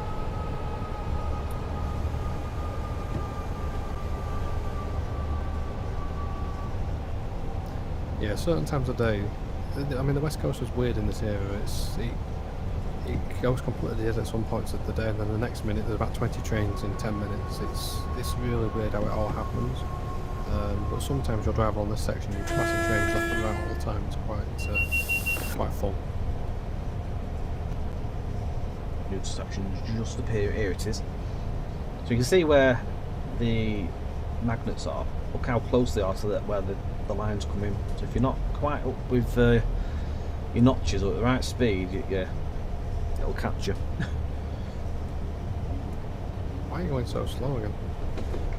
I don't know. It's a 60 mile an hour turnout. Why is man going 40 mile an hour? I don't think we're on a turnout. I think we'll just go straight in it. That's what I'm saying. You're going 60 miles an hour because what they did in 1985 is they changed all the layout of the station and had the high speed entries, which you're not taking advantage of. I'll end up overshooting. There's a turnout. Something as well to mention is if you are driving, I think if you're going down towards either into the station off a certain lines or into the independent lines, you do have approach control. So just be aware of that. Catch you out. Aspect, yeah. Yeah, you get limited aspect on quite a lot of signals on this route. Based on the area, at least. Tom's doing the old layout of driving style. Yeah, pretty much. Some announcements going on for them. There's a train over there just gone to Holyhead that you can see. I saw it anyway, but I'm not sitting there on the street. Yeah, it's just the back of it over there.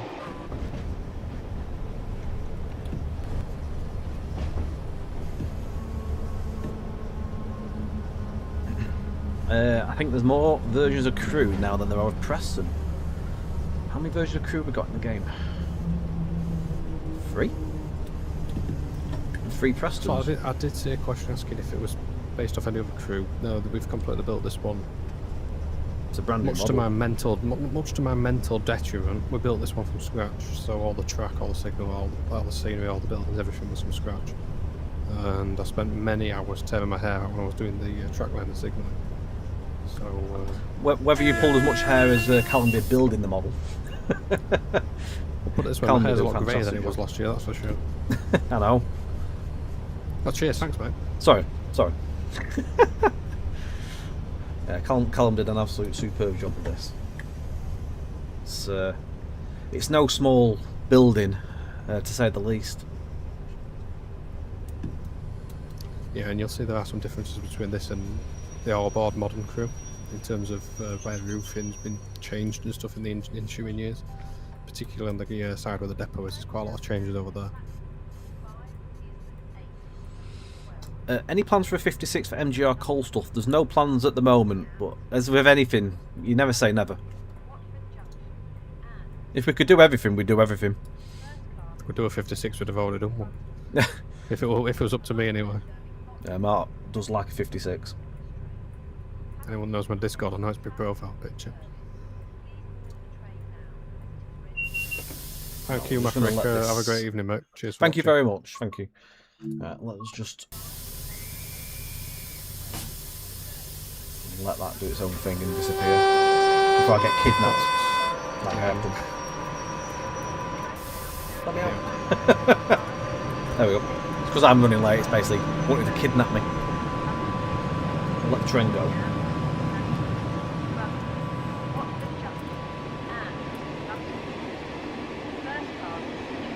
Yeah, I'm just not when you get kidnapped in the video. Almost reminds me of the time I got kidnapped at Middlesbrough many years ago in Tees Valley. And the time you forgot to close the drivers door. So that was an RBR we had on there. It was. That's the new Mark 1 that's included with the route. Or the new Mark 1 buffer that's included with the route.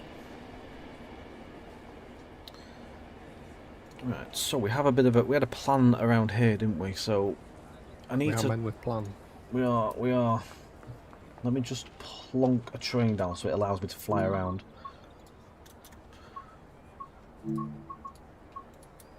Stick it in it. I think this is a safe place to chuck it. So the 08s themselves are the same 08s that you've seen with our previous routes. There's no new liveries on these. There's plenty of liveries across the board to keep you busy. So they come as well.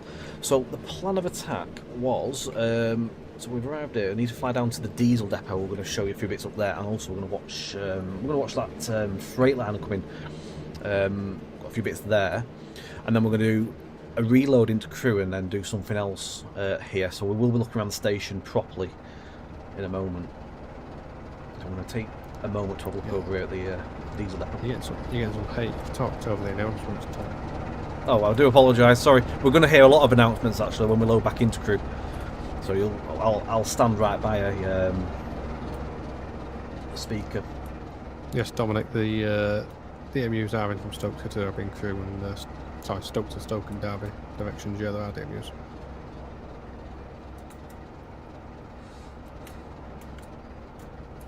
The independent lines down the back of it. Yeah, when you get the London system, you to Skeggy, that takes about 20 years for the announcement for that. You've got a couple of different variants of the 47.3 there. You got I see there is a 4W1 with the white line. Yeah, I've just flown there now, so it will catch up with you. Yeah, I'm sorry, I'm seeing there's about 20 years later than anyone else. You've got one without a headlight, which I've just seen there as well. And is there any Nottingham beasts hanging about, Tom?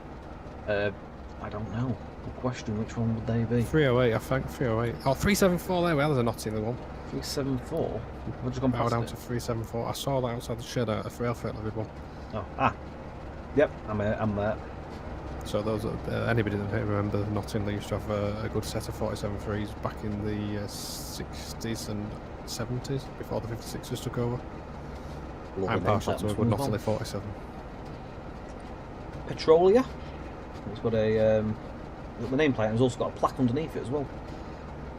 Yes, it's a name. So these again were provided by Matthew Wilson, who's done our other nameplates in the past.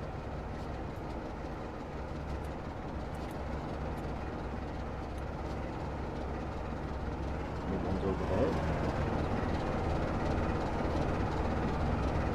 Where's the Freightliner, Tom? It shouldn't be that far off. It passes about 3 minutes. So we can segue into the old ATC ramp. Take the wheel. Take the wheel, get thrown under the bus there. I feel like I've just been thrown under the bus. So the ATC ramp, I shall tell the story about the ATC ramp, shall I? Do tell. So we went to LSL's depot a few weeks ago with our contact there, and we were just casually walking sort of down the side of the shed, and our contact shouts to us, you must include that. And we had, to be fair, we had no idea what that was. And that is an old ATC ramp, an original one. It's still there in real life today as well. Would you believe it? And that was used by warships, and still in the same spot, exact spot it was in the era, 60s we're talking, when warships and westerns used to run to Crewe, and they used to have that as a test ramp because all depots used to have test ramps there. It doesn't have any functioning game, but we thought we've got to add that as an asset just because it's sentimental value. So that's still there in real life today, and it's quite interesting to see it there. So that's an old ATC ramp for warships and westerns when they did used to visit Crewe back in the day. He's there, look, he's thrilled. He's our contact. He's very happy. Big shout out, Chris. Good evening. Free now. The Freightliner should be in there. We'll have a look around the box there. We've got Salop Junction, goods box. Yeah, so you Resty can, football there's ground. the services that you can take round Tower Goods Junction and stuff like that. There's a couple that you can start up there. There's a couple of steel trains that change locos up there as well, interestingly. So you can go around the curve up there. There's the yard and stuff if you're in free roam, or you want to just actually plonk a ballast train down at Gresty Green or whatever, you can do that. Appreciate I've got absolutely no idea what Tom's actually looking at the moment. I'm just flying around various bits, just waiting. It's should be here in a minute. Have you looked on the map to see where it is? It's coming down now. It's just leaving the west coast. It's just dropping into the tunnel. So Dominic, to answer that question, I'll answer that one now about the boxes. So you can access Apple Junction box and you can access Fiddlers Ferry box. Those are the two that we've gone with. I don't think I've missed any there, Tom. Yeah, Fiddlers Ferry. Apple. Yeah. Those are the two. Those are the sort of the two main ones. So we decided to go with those.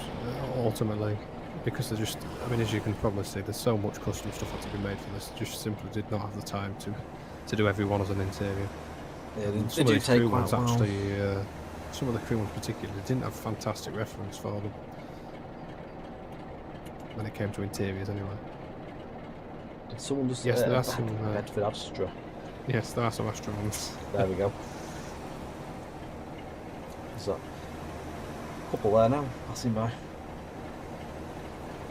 Got the XRI, the old Beetle, even some Ford Cortinas. I do love reading the chat. People saying like my granddad's car just came past. It's brilliant. It really is. I mean, the original cars were so old and they didn't really resemble anything massively, but to have these in and just seeing people's chat like it brings memories. I know from my side, my dad had a Metro. That's just joke that it, which everybody seems to have a Metro. He had a Metro that he bought from a second-hand dealer in Friesonville, actually, back in the early 90s. And we used to go on holidays to Devon, which was fantastic in a Metro. Here comes the Freightliner. There is some, there is Capris. Capris, is it? No, sorry, not Capris. It's Cortinas. Sorry, no, there's no Capris. However, if a time down the line comes where we can look at getting some extra vehicles, maybe, then we may well look to add in some more. We have actually got a lot. I want a Cavalier. Oh wow! Always drive one until I got nicked. Originally, the cars themselves were not going to come into this route. They were actually put in with the Crewe and Coast route, but we managed to have some time on our hands, so we thought, why not put them in here as well? And I think, to be fair, it was a wise option to do so. For those that remember, Metline, quite a lot of the stations on that route were done by a chap called Letting Singh, and he's the guy that made the cars for us, so grateful to him for doing those, because he's spent quite a long time doing them, so He's a fantastic we're pleased to see. And obviously the plan is across as we keep rolling these routes out, the idea is that some of the older stuff we'll keep updating as best we can, so cars and vehicles, stuff like that, so that you don't keep the same old library all the time.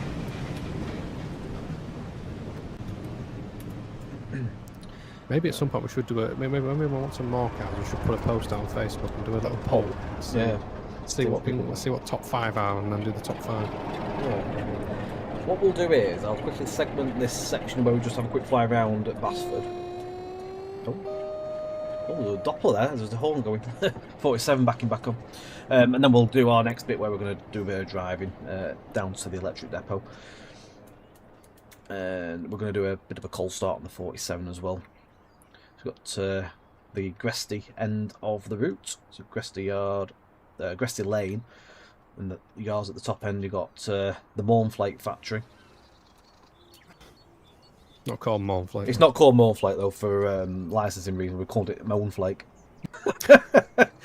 As we do like to say, we if anyone does any, basically we've got the in joke, because if anyone says anything remotely, even if it's not, it's moaning. So it's been called Moanflake. Moan about it though. We don't moan about it though. We do not. It's an in joke that's been going on for so long. So if you see anything with Moanflake like that, it's basically reference to our in joke. Plenty of bits and bobs to see around. We've got the carriage shed over at the other side as well. Yeah, you're best describing this, because if I start describing stuff here, you'll be looking at something else by the time I start describing it. So yeah, they got carriage sidings as well. Got the shed. Basically, yeah, we don't do it. Josh is here. Literally, because I just did start moaning, so there we go. Literally. I'm usually the guilty party on that one. Yeah. And you've got the line that comes in from Stoke on that side as well. It is Gen 9 and PC, this one. T-side Trail Watcher. Yeah, I think it definitely probably would melt Gen 8. Yeah, I don't. I wouldn't like to hear the fans going on a Gen 8 console. Right, so that aside, let us go to the menu, and we'll come back in at our time of 7 to 7. Next bit, so we're good. And then we're going to jump into the 47 at the diesel depot again, aren't we? And then we're going to drive that around to the electric depot. Someone's just in a comment there, could we start with German Railways? You don't, trust me, you don't want me and Tom doing German Railways. Wouldn't know where to start. No, we would have no idea. So, as much as I really do, I think the guys that do German stuff. Yeah, we'll leave that to the experts. Those guys, they're fantastic. We could never live up to those standards, so we'll leave those guys to that. Crewe at 7:20 we've got for this. Yeah, so the plan here, guys, is we're going to take a 47 cold start it for you, the 47 free, and we'll take it down to Crewe Electric Depot, just so you can see that bit of the line that we're not able to show tonight. I've just seen a comment about the 40s as well. Yeah, there is actually an array of withdrawn 40s at the works as well, so you will see them. Yeah, who allowed us to have 666 services, by the way? Benedict did.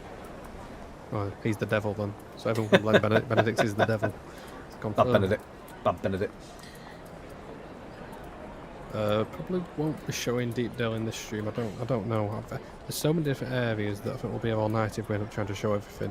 I think what we need to do is look at what people are asking for the Dovetail stream.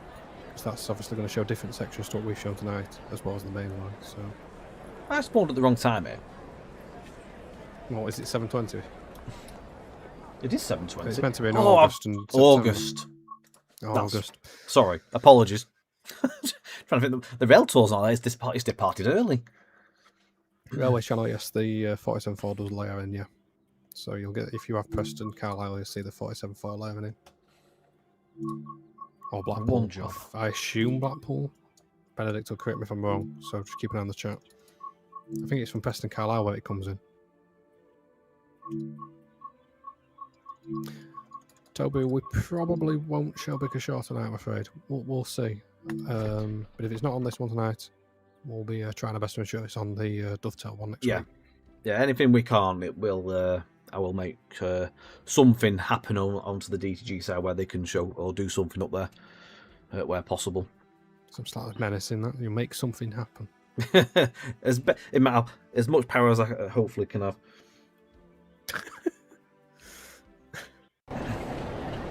You will show Bickershaw. I won't be so forced. Make them show Bickershaw. Make them do it. Cool. Now there's a collectible route map as well. Got a route map for this. For those that are wondering what the collectibles are, I asked our team about an hour ago to give me the gen on this. So the collectibles, for those that are wondering, a rugby ball, because obviously it's a famous rugby league area with Warrington and Wigan particularly, so with Towns as well in the area.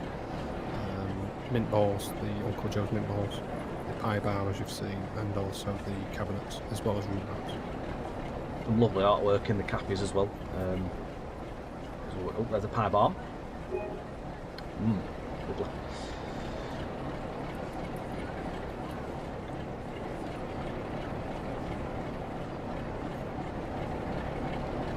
This is the rail tour.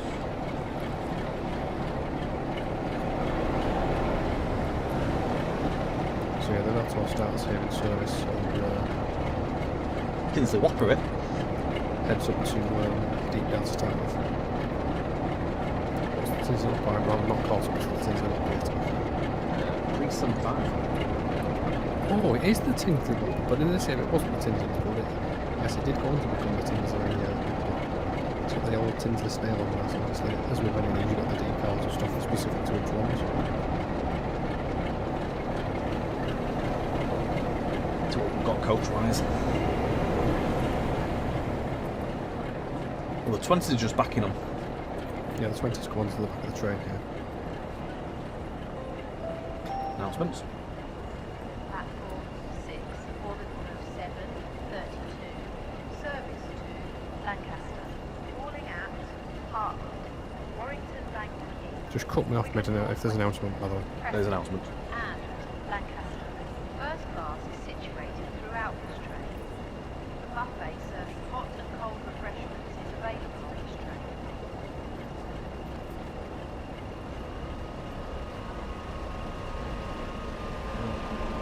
This is the new buffet, isn't it? Is this the new one, or is that the old one? From the 86 pack? I think that's one from the 86 pack, isn't it? Yeah, that's the, That's just, almost that's the buffet counter. I shall find it's an a hour. new one. It's an hour and beyond that belt, so I think, yeah. It's this one. Yeah, that's an hour and beyond. It's the Hart, the one that goes to, it calls it Hartwood, also has the 86/2 style one in the RMB. We will find an RBR. If I don't find one, I'll just plonk one down and show it.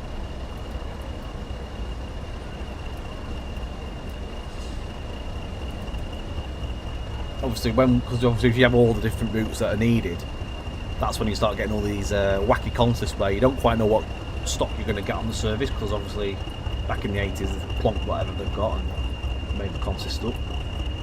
Well, you say that, but for the West Coast ones, for the vast majority of them, we did have the accurate train sets. Like when the Birmingham had its certain They're more sets of cross-country. information.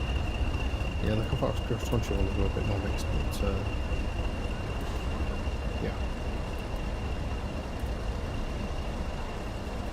A pair of 20s on the back there. This tour stays in formation all day, so we've got a 47.3 with a 47.4 for ETH or ETS.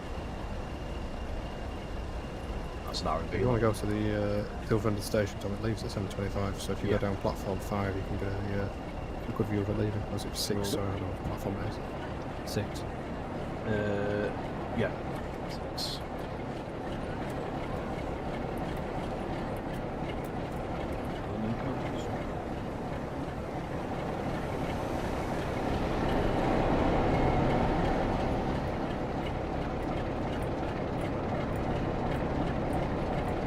Never say never, Redman. Never say never. We may well see a RKB or RFK one day. Not planned at the minute, like, but there's a lot of scope for them to happen, and yeah. How many parts for the rail tour? Good question. I have no idea how many, but it's a lot. The first part from here goes up to Deepdale. So from here it goes up to Deepdale in one go. It actually does the CWS Glassworks at Wigan as well, I forgot. Oh, does it go in there? To mention. It goes in there just with the head shunt because it can't fit in the turnback, but it goes into the head shunt. So it goes literally everywhere. The old gingerbread and a gherkin in the filing tray.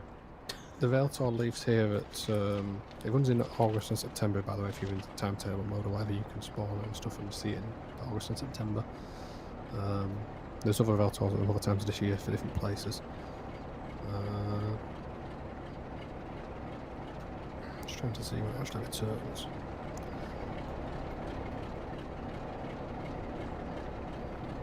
Is it sticking the centre over there as well? If you look at the top-down view, that is a semaphore.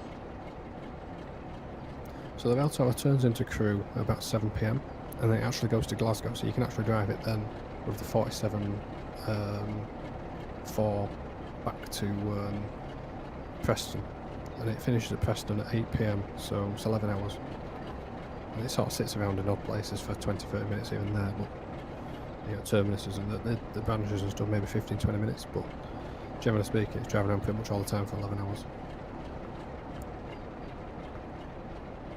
And as well, the comment there, it's nice to see the old canopies at Crewe. So yeah, a lot of this is the thing with the modern side is how different Crewe is, whether these canopies have all been knocked down. Yeah. It's off now. Mega tones as well.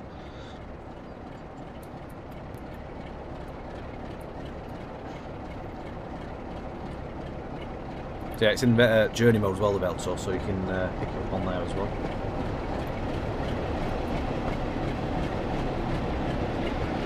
Two single boxes are accessible, Fiddlers, Ferry and Artley.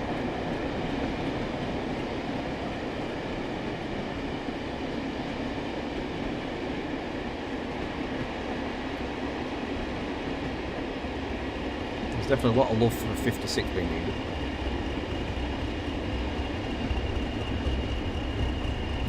Shoppers.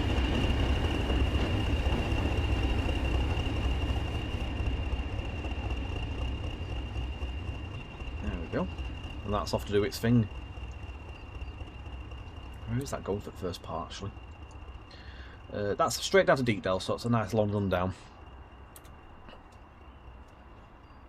Takes a while to get to Deepdale as well because it goes goods line at Acton Bridge, it goes slow lines as far as Winsford, and it also goes through the yard at Warrington. Apparently there's a Mark II D brake on the 86 as well, Tom. On this one? I'm back on the platform. Let's have a look. Some stations, Mr. Riley tells me it's a D brake. I think it's it must be this one. Ah yes, it is. Let's go and have a nosy. So this brake Time's coach it is go. one of the ones that's included with the route. Right, I've got a couple of minutes before I get kidnapped. Well, you're respawning anyway, aren't you? I could do. Oh, no, you're not. No, we're not respawning. No, this now, goes we're in a minute or two, so that's right. We'll just have a quick nosy. You can hear the ambience in the passenger as well, so that's another one of the TSW6 features.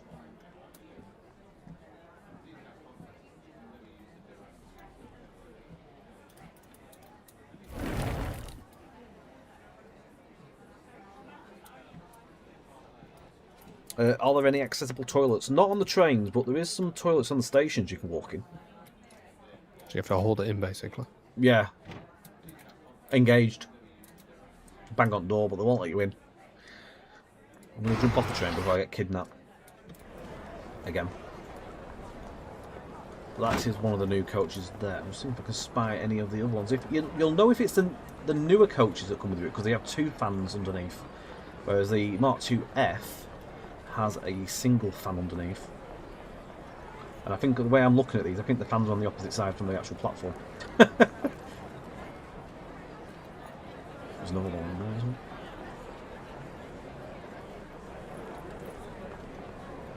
there? Congratulations, thanks Benedict. Congratulations I didn't get kidnapped.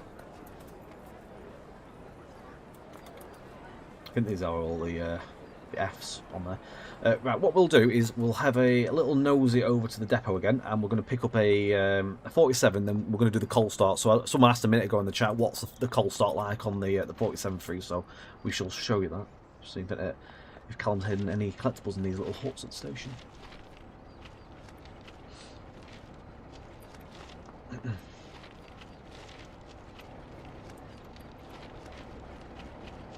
I think technically I should have gone over the bridge and come down. You can walk up over the bridge and down the actual this access road. Yeah, no, that's not the official walking route, mate. Just walk straight. I've done my own there, but yeah, you can if you go back out the station to the entrance on the concourse and take a left. You can actually walk over the bridge and come down the ramp, and then you can follow this road down. There's actually a safe walking route. There is a wooden foot crossing. I just totally ignored that. Yeah. Apologies.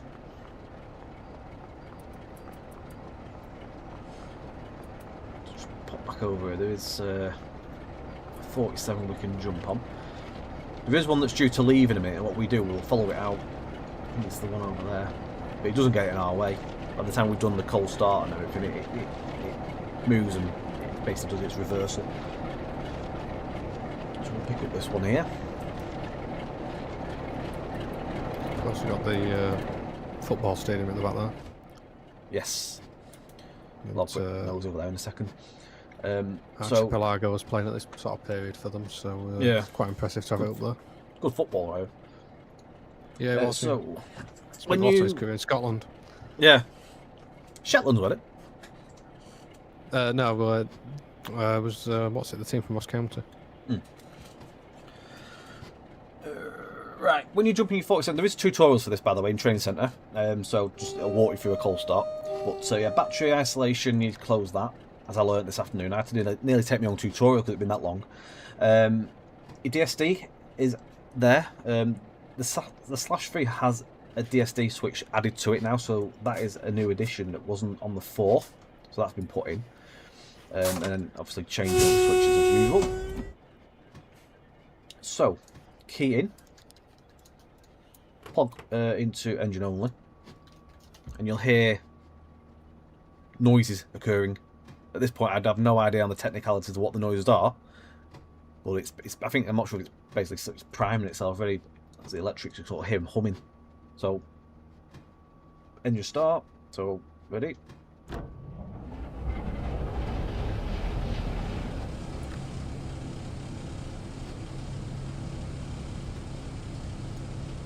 So we have new startup audio there.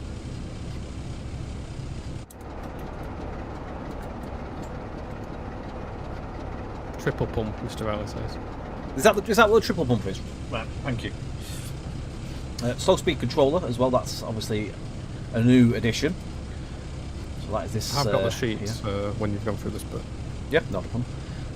At this point, I'm pretty much set with the logo itself. The headlights on, handbrake off. I have to remember that this time. I need to put my tail lamp on as well. Tail light. Left side. Oh, by the way, the 86 you drove all the way with a tail light on the front. I forgot to tell you that. Did I? Yeah, I forgot to tell you. Oh yeah, because I did. Yeah, yes. You did say that you'll have probably set the loco up wrong at this point because I was rushing to get going, weren't I? That's a bad song. Right. So, if you'd like to go through the changes for the 47 Route Add-On, I'll take you for a drive up to the station.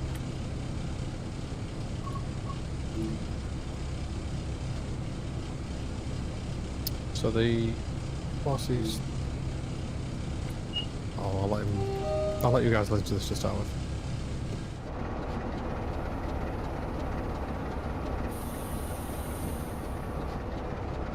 I'll let you get this moving first. Okay.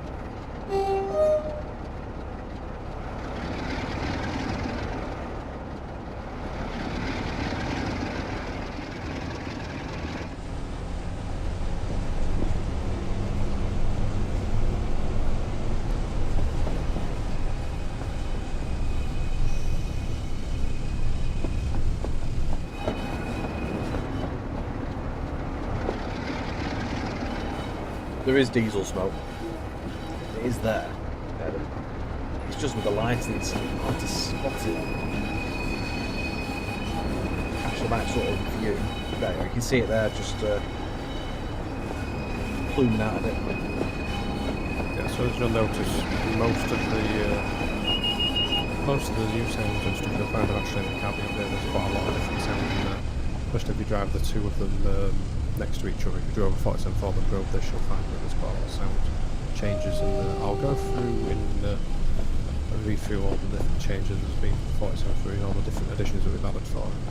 So in terms of an exterior out the overview, so the model has been altered to create the 47 subclass, obviously, along with the general improvements to textures and everything. You'll find that the textures are a lot more 2026 looking rather than previous stuff. It's had a full exterior remap. The UVs have been redone completely, and it's had a complete retexture from the ground up. In terms of exterior alterations in detail, so we've got the plated head coat panel removal. That's been done on both number 1 and number 2 ends. Oil exhaust has been removed, and the plate has been added to cover this. Slow speed control equipment box has been added on the exterior. That's on the axle.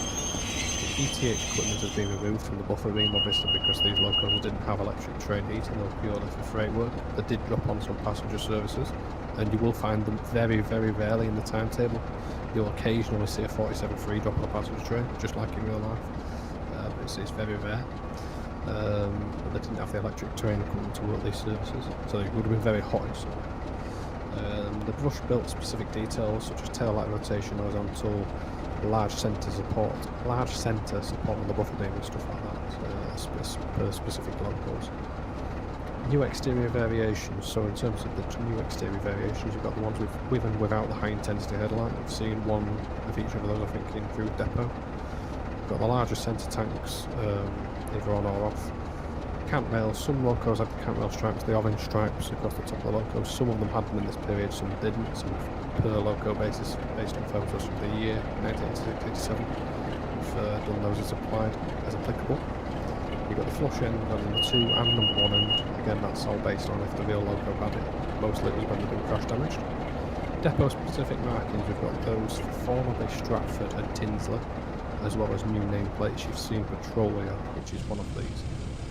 We've got new liveries, so these are BR Blue, which is that one you're in now, tall BR Blue one? BR Blue, yeah.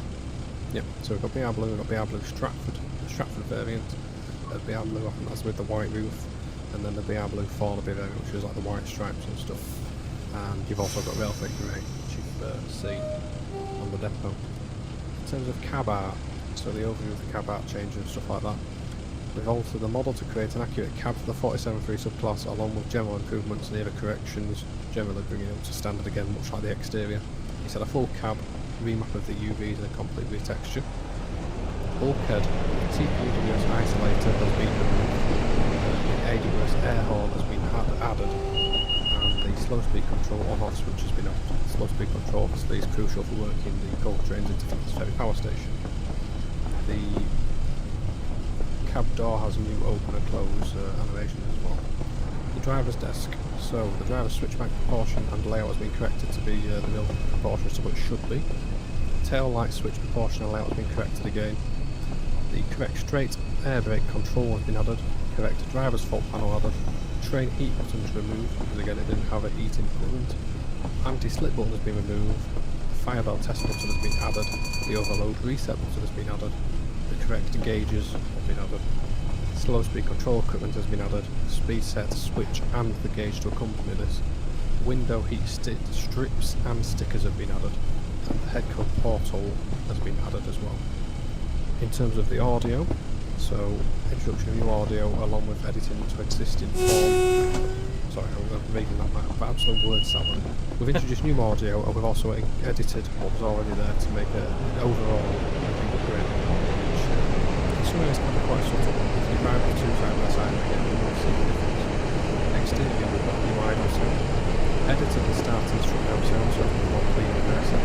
Completely new rail joint sounds and a brand new turbo. Turbo particularly for me personally is the one that I found made a big difference, especially when you're driving with the cab window open and stuff. You can really hear that scream from the turbo. In terms of the cab audio wise, we've got a full set of interior sound recordings including start and shutdown, everything. You'll hear the rattle you get in the cab and all that sort of stuff. A new fire bell, working DSD with DVD. We've got the new switch sound and the new triple pump again. That's quite a big one. You'll notice when it's going off, you'll be able to hear that quite clearly.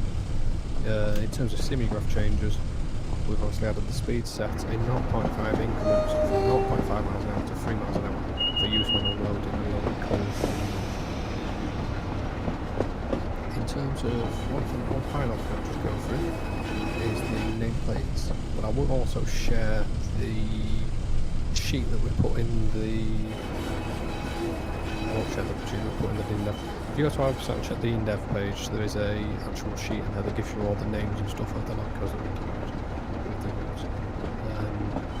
But there are a number of names in there. I can't remember. We had to remove a couple of the licenses. I don't want to read what they are because in case a couple of those nameplates that's what I'm reading from. So yeah, there are a number of nameplates in there. God, we've gone all the way to Crewe Works in the time we're reading all that.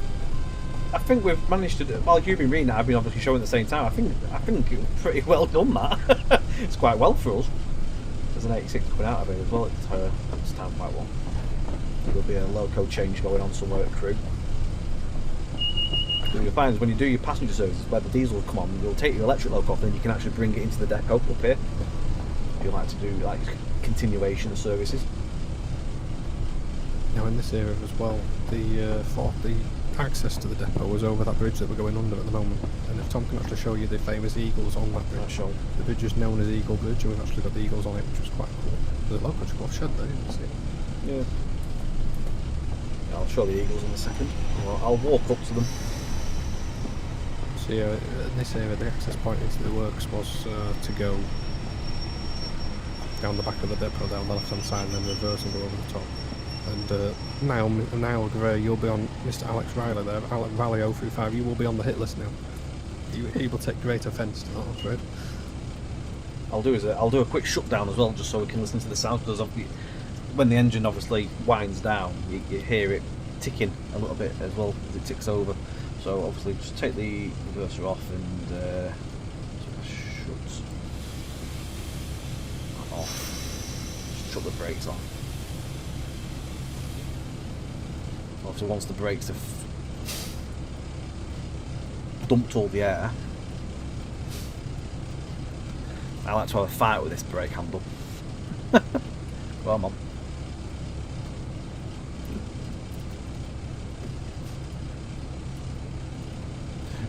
Riley's laughing.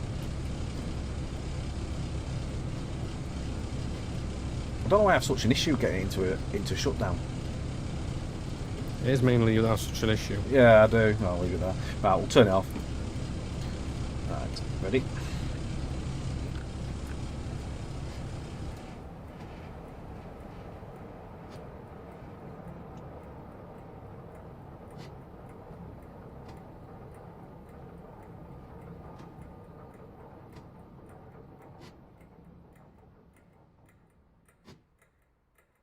And there we go. So obviously it takes, you'll hear it just wind down and it'll just rattle to a complete stop, which is quite nice. All right, go and take a look at the Eagles. Walk this way around. Walk over the flyover to get to them. You can get a decent view of them. Has Amazon left that parcel there on that on the doorstep? I'll come over here.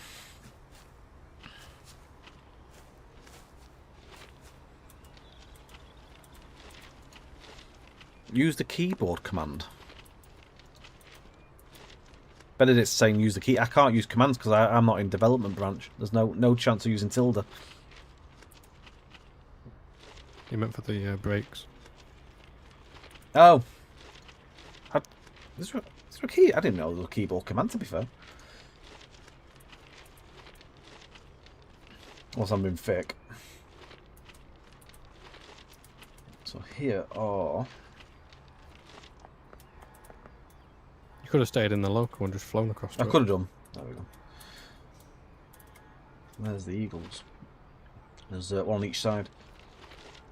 Just, I think one of them, I'm not sure if both are preserved, but one of them, there's definitely one at Crewe Heritage Centre preserved.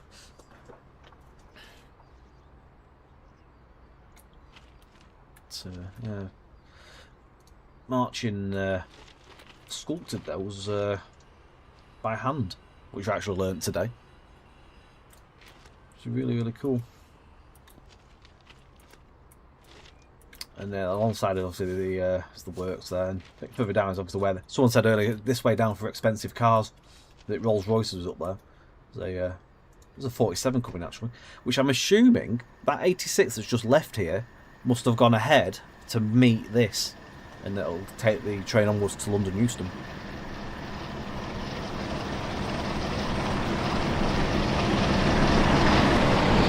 That's what the coach is. The fans are doing.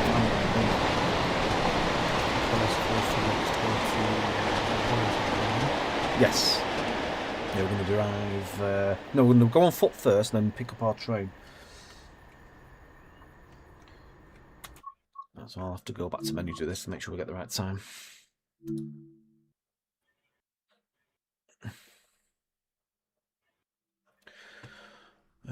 So we are spawning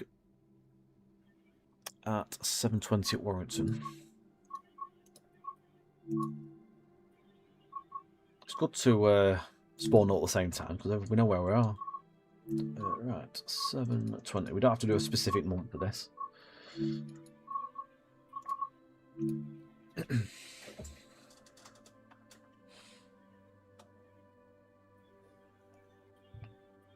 I was very impressed with your cab demonstration, Tom. It was like those girls who point stuff out in game shows.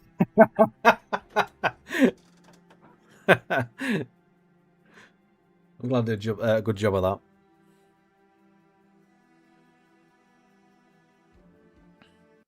There we go, right. Warrington. I found an Uncle Joe's mint ball. There we go. You go up and collect it, pop the tin open and grab a mint. Right, we're going to take a wander to... we're going to walk to Arpley. So we're going to take the walking route, which has been provided. There's a bit of action. There's a mail train over there. There's also something on Seacows that's just departed. See you later, Nigel. Thank you for... Thank you. Thank you, Nigel. All the best. As well, anyone that's missed anything tonight or joined us late, you can watch this VOD back. It will be on our channel forever and always. So if there's anything you want to watch back or rewind back to bits you've missed or want to rewatch again, you can do so. There will be a stream with Dovetail soon. I'm not going to give dates as such because I don't. It's not actually. I don't think DG have put anything out yet, and I actually haven't had the meeting about that. But there is one coming, so I don't want to go and say something and it may change and that. But there is one coming. Right, so you can actually walk down to Arpley up the access road. So you can actually walk down into the yard as well at the main Arpley yard. We can go to the civil engineering yard this way. We're about to do the Class 20, Huey. This is the next segment. So we're going to take a walk just down the access route that we've provided for you to... You can sort of do this, it's more of a vantage point for spotting as well. You can actually sit and stand on the bridge and watch the goings on around you. Or the comings and goings. So you can obviously, you've got the vantage point, there's two lines where they join up over at the box, so you can stand on this side and watch line down from the Fiddlers Ferry power station. Or you can stand on the other side and watch the stuff going around towards and from Walton. Or if you go on the other side of the bridge. In the background, you can actually see all the way down to the mainland, so you can sort of see everything. Oh yeah. Yeah. So certain times of day, you got like certain times of day you could have 3 or 4 or 5 trains in view all moving at once. It's quite impressive. You can see Fiddlers Ferry pluming the smoke out, dominating the skyline there. As you can see for a good distance across the route as you get nearer it. You sort of get your first glimpse going south when you come into the cutting at Newton Le Willows. And obviously you can see it again, obviously going north as you sort of, I'd say, once you get past Weaver Junction, it really sort of starts to appear. Just get out of that area. So you come down here. Again, if you've got questions, guys, put them in the chat. We're going to be doing a Q&A bit at the end of this. And don't forget that, like as Tom said, the VOD will be available forever. So if you ask a question, don't forget you'll be able to check back if you've got to go before the end of the stream and see if it was answered there. Mr. Viro was saying that you can see there's a good variety of different weathering on the HEAs there you could see as well. You can, yeah, we'll have a look at those in a moment on the one we're going to pick up. HEAs. HEAs, sorry. We'll have a look at the box, which will get run over. Thank you, Jackson. Thank you. So yeah, this is one of the 2 interior boxes. So these sidings on the right as well there, as I'm seeing them. Get locos in there pretty much all day in and out for working various trip workings and stuff like that from Warrington. There's a couple of loco convoys actually that come from Springs Branch as well.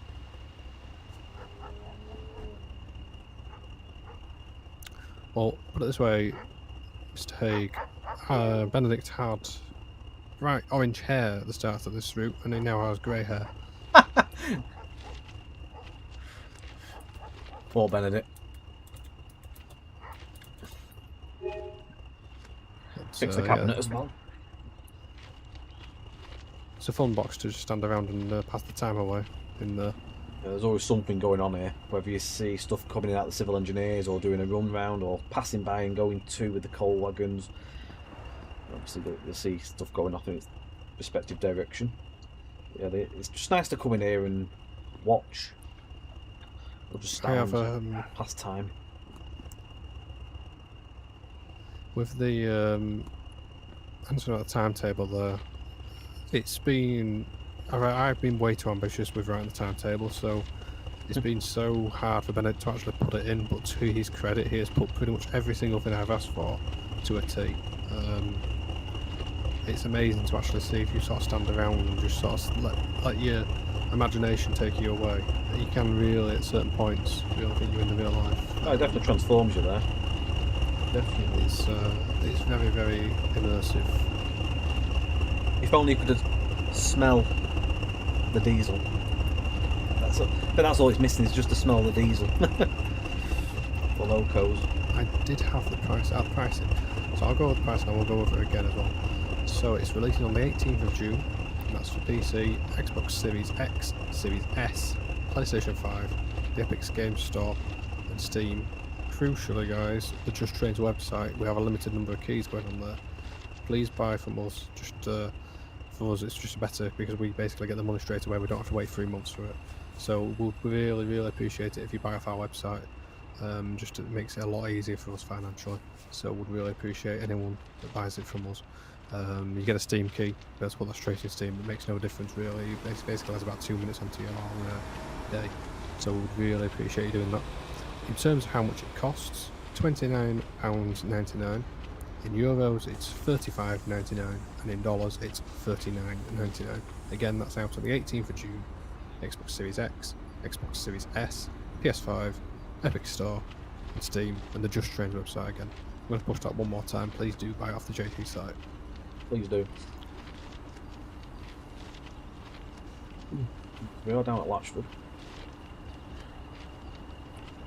Well, there's a 47 that's going to go ahead of us, and then we're going to follow it down. And we are going to see simultaneous side-by-side unloading. It's the Warrington Wolves Stadium where George Cauliflowers was playing at the sort of time, so he's one of their famous players. And certainly would have been cheering his name over those stands in that area. That's not the current ground though, is it? They moved it. They made a new one. Yeah, there was a different one. Added, changed, yeah. Were they called Warrington Wolves in that era? I'm going to guess no, know. that sounds right. It's a very Super League sort of era town.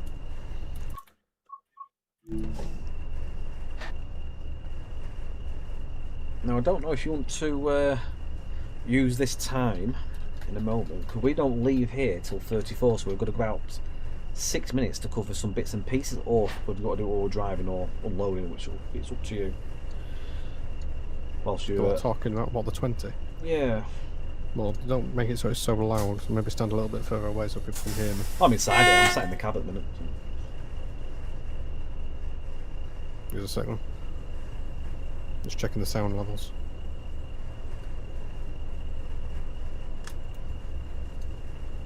Somebody wants to stay inside the stadium. Whilst you're showing all that, I will read through the Class 20 Smith Sword, the same as we did with the 47.3. And read through all the gen on the 20. So in terms of the exterior overview of what we've done, there's 122 different locomotives that are now spawnable, each with the correct number sizes, capside windows, external headcode variants, liveries, depot markings, snowplows and headlights for their appearance as per 1986-87. So each one of those 122 is accurate to how it appeared in 1986-87. I do believe we had a sort of, as far as possible, a sort of set around sort of date that we were going for, but most of it was actually done from photos and stuff as well, so that's where a lot of that was done. The model's been altered to create the more the model has been altered. This is not a word. This is a word sold on Mr. Riley's behalf, which I'm now making even worse. The model has been altered to create more variants of the Class 20. There we go. The full exterior VMAP of UVs again, and the complete retexture from the ground up. The exterior alterations in detail. So this is a detailed sort of rundown of what we've done. You got the new head code box variant, which we've seen many times. You've got the new head code disc removed variant. So that's ones that used to have discs that actually had them removed. 20001, I believe, is a good example of that. New exterior variations. We've got large cabside windows for applicable locomotives, and small cabside windows for the applicable locomotives. Headlights at cab ends on the applicable locomotives. That's the high intensity headlights. Large cabside numbers on specific locos, so like Scottish ones had large numbers for whatever reason. I don't know why Scottish depots did that, but it's something they did back to Steam days. I remember a lot of Block 5s particularly having large numbers. Small cabside numbering on applicable locomotives as well. depot stickers. So these are on the correct locomotives. You've got the Haymarket, Eastfield and Motherwell stickers on Fiddler locos, and that's talking about the actual depot emblems. So your Eastfield will be Scotty Dog, Haymarket it's a castle, I think. Motherwell is a fish, if I remember right. I might be wrong though. I'm expecting the pig. I think you're right there. Snowplows, they are on the applicable locomotives once again. New liveries, we've got BR Blue and we've got Rail Freight Grey on those. And again, with all new textures and weathering and stuff on that front. Cab.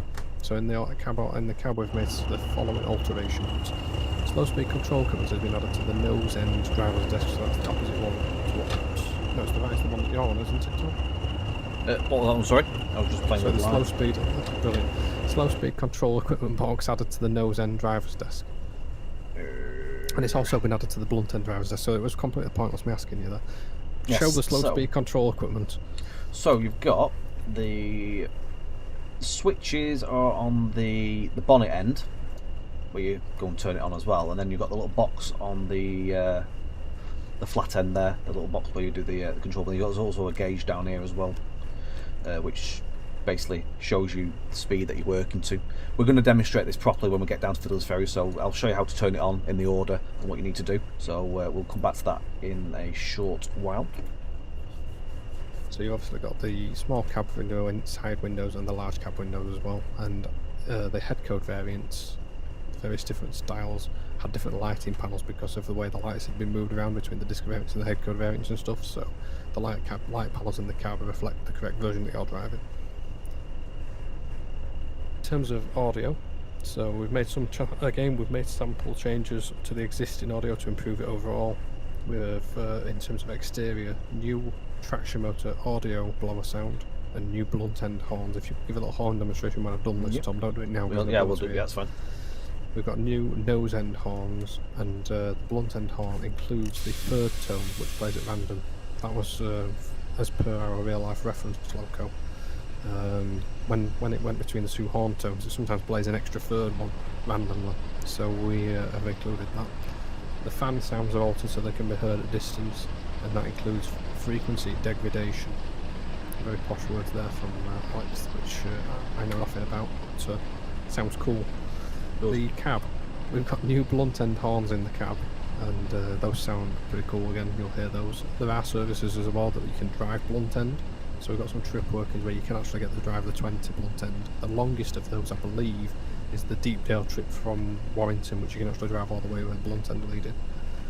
In terms of simograph, it's the same as the 47.3 basically. The slow speed control has been added as well as suspension has been added as well.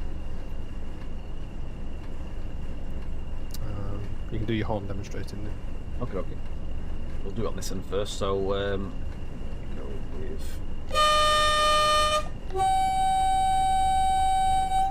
And then if you, I don't think there's a keybind for this one, but you can actually do the rear horn at this end as well by clicking just through the right hand side of the actual horn lever.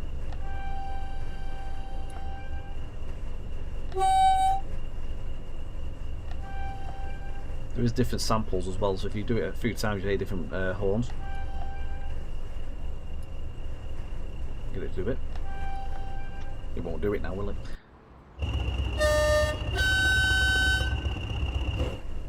If I go to the other cab end,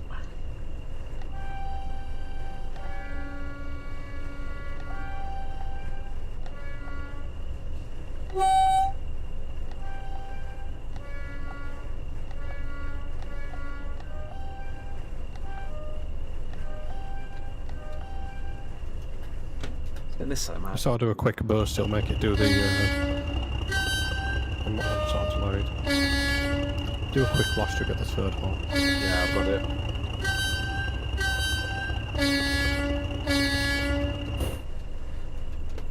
There we go.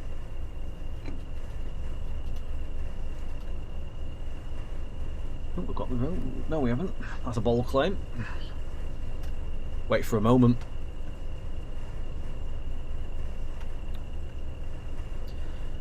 I've done a lot the same, Dominic. I definitely, if I'm driving on that cab over the other side, I like to spam the horn because they are fantastic. Them ones on that side are some of my favourite ones. It's just different. You don't drive on that end very often. The other thing with driving with the horn on that end as well is that it's quieter because obviously it's way down the other end of the loco. Yeah. I've got a good old Benedict wait 1M. Wait 1M. Wait 1M. It shouldn't be that long. We're just waiting for the 47 just to get ahead. There we go. And I've pre-prepared my brakes this time. This afternoon when I tested this, I forgot to basically release the brakes. I have to sit here for about 2 minutes. It takes a while, obviously, because it's a long train. You've got to wait for the brakes to bleed off right to the back. Good evening, Pete 888. You're never too late to the party, mate. You're always welcome.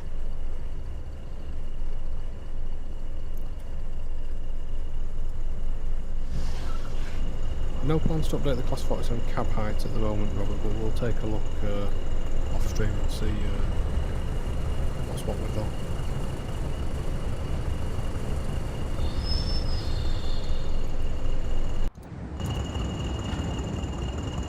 I'm not sure if you can change the cab height.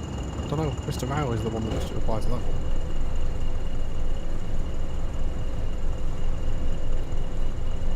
Do you mean the cab seat? Or the actual loco? Yeah, the seat. I'm presuming the seat would need to have a bone added to it and the animation for the lever. Something to consider if it doesn't. Are you able to show some like the weathering on the hopper stomach one? Yeah. So if you look down the train, you'll see various stages of weathering. So we've got I think it's called lerping as a method of various weathering. It's randomised. All very sort of clever in the background. So it means basically you're not getting the same looking HIA along with the like 30-35 wagons, so you get a variety of dirty, cleaner examples as you see down there. There's a variety of difference there.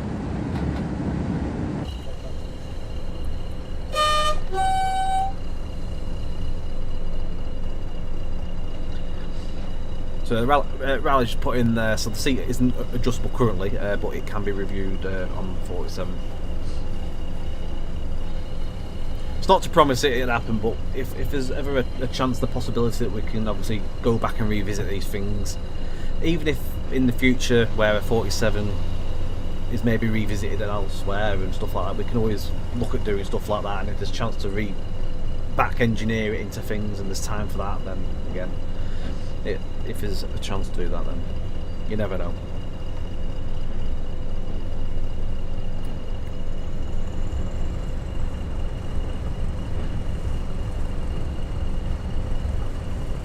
Train simulator drivers have driven a real 20 on Swanage, my awards. Hellfire.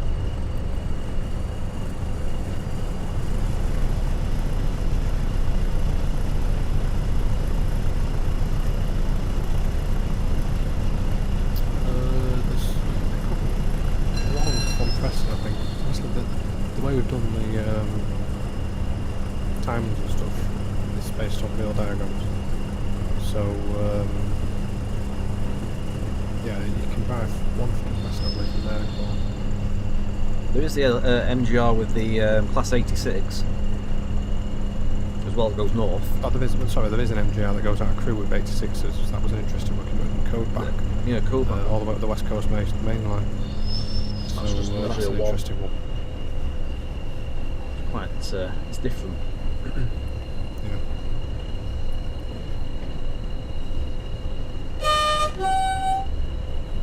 No plans at the moment GW photography because it was more than just implementing the sound. It was quite comprehensive.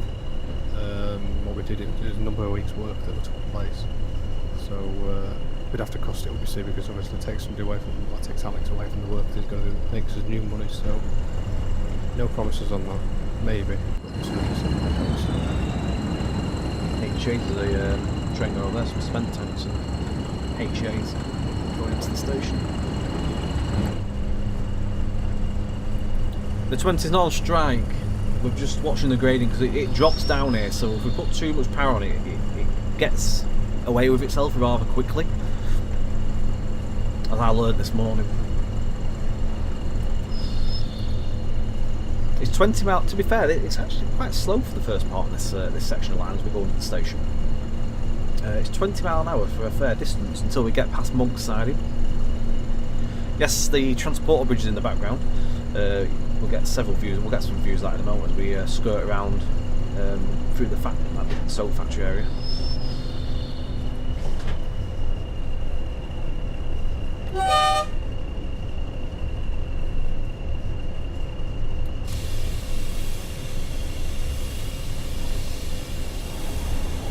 You're right. If you don't ask, you don't get. You're quite right. You're always right to ask. So yeah, this got this one. That's all. No, it's not.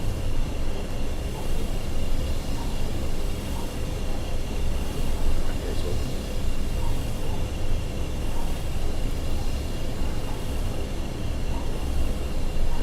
transport bridge. Lost it. It's on the other So side. just gone under the main line there, so it's an interesting way of working. So if this working would have gone over the bridge originally, then it's come back and gone underneath it. It takes about 30 minutes to put it on this. There's a transport timetable. From us, certainly not. I'm not talented enough to do that. Unfortunately.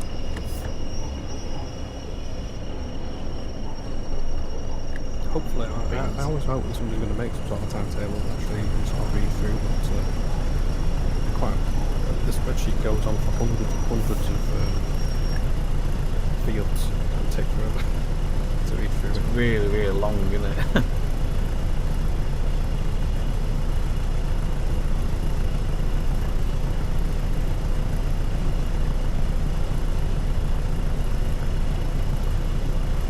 I hope a couple of breaks a bit there. Watching the gradient. It's got me now. So I have no idea what you're doing with just driving it, it's appalling.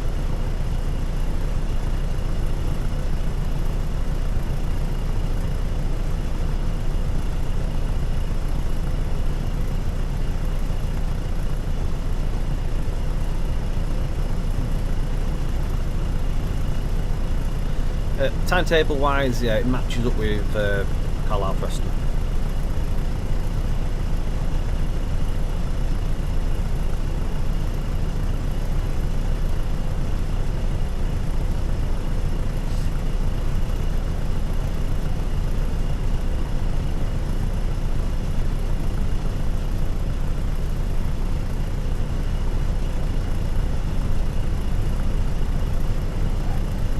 And that's the thing as well, having these branch lines, it's just a bit of a break away from high octane up and down north and south.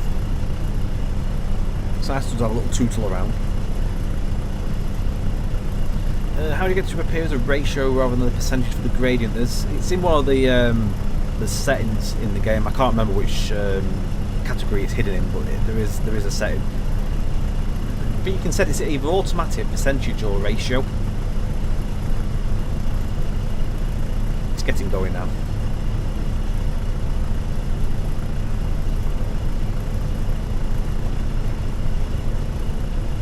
Do not fear, the car has not run the barriers. It's the crossing keeper's car.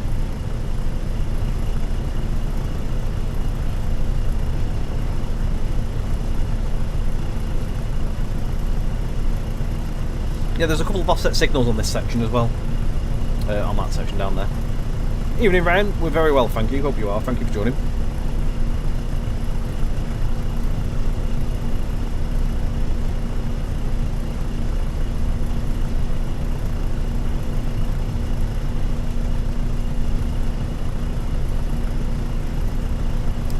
So those that are seeing the route key art as well, this is actually taken here.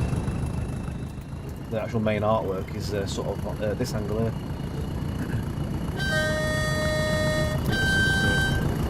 Changed quite a bit.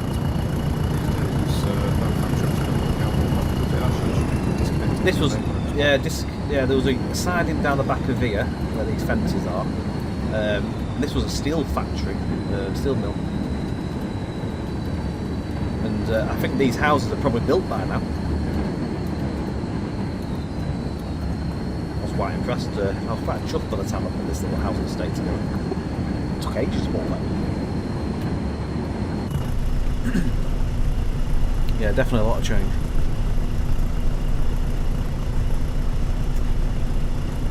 Just send you a message on what the journey for the rest of the run. That's fine, thank you.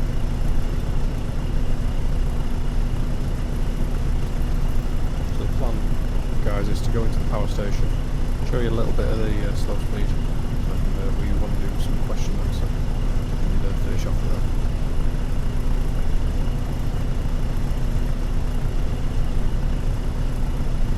I think this was the old Sankey.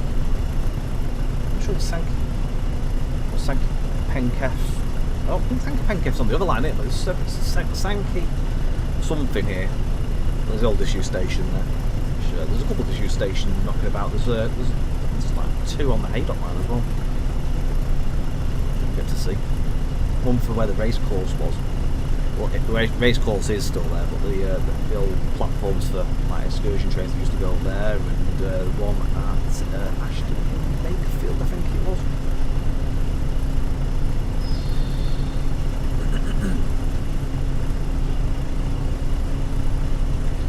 Should open up to 40 in a second.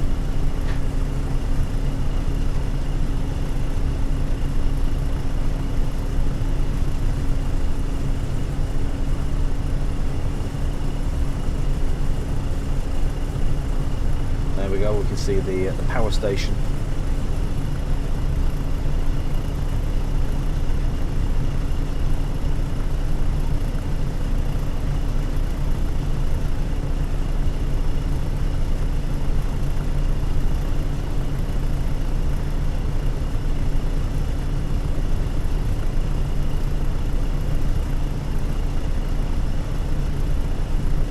I agree severely, a 56 would be very class.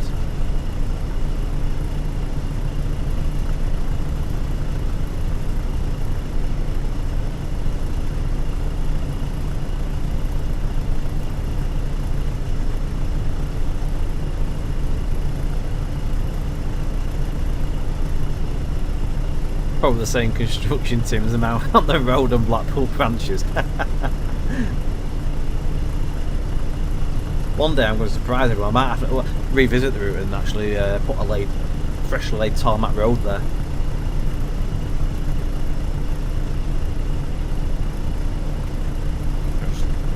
Tell you something about the box there, Tom.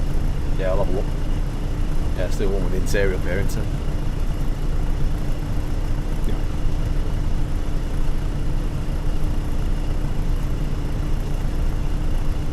Got a wolf bed.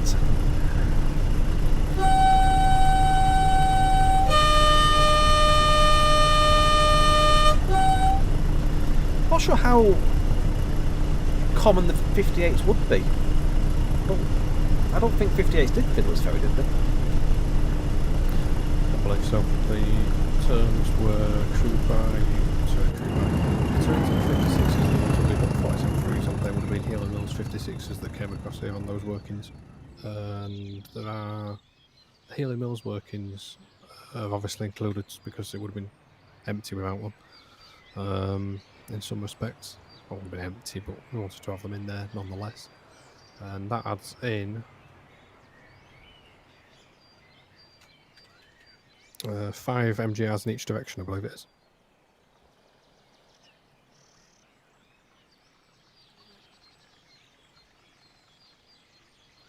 Nice and peaceful down this line until the train comes bombing by.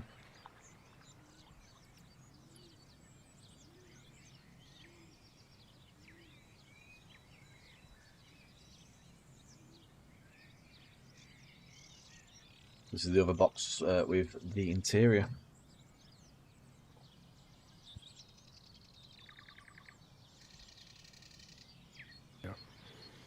Yeah, these not these workings, but the workings that came from here, and has obviously been in coal across in the Yorkshire coalfield, I believe. Places such as the area around where I live near Barnsley, they came from that sort of area, I think. Sorry, I'm quiet, sorry. Trying to talk as loud as I can. Oh, you're right, I can hear you fine. Oh, you can now because you're not got any noise going on at the moment. Oh. It's when you had the 20 with the cab window open. That was ages ago. I'm up it. I've moved. We're up in the box. Of course, the box with the misspelled name, if you notice the diagram has Fiddlers Ferry with 2 Ds. The box on the outside has 1 D, and very much as it was in real life. No idea Yeah, why, it's- really, though. It's a bit No weird idea one. why they spelt it wrong, but that is as per real life. It was spelt wrong in real life as well. It's also got the the older sign there as well that's been broken and just left behind the frame. Cheers, Tintin. We'll look forward to your content coming soon, no doubt. Thanks, Tintin. Yeah, I'll catch up with you tomorrow. I'll chat with you.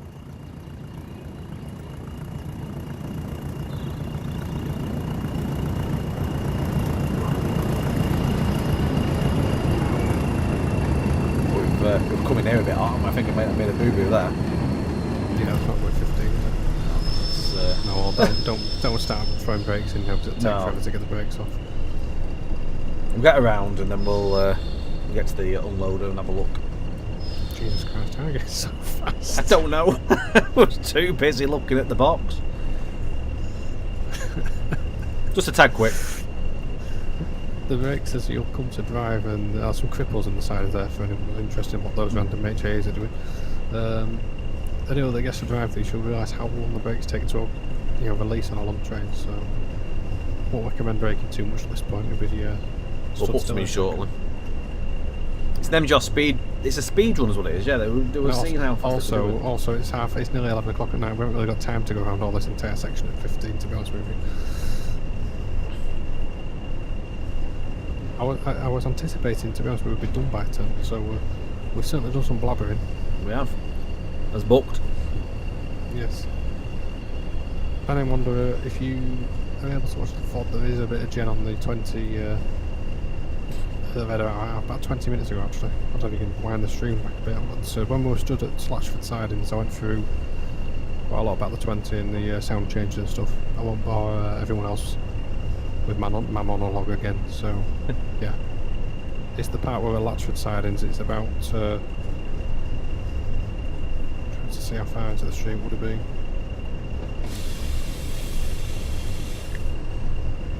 About 2 hours and 20 into the stream, something like that.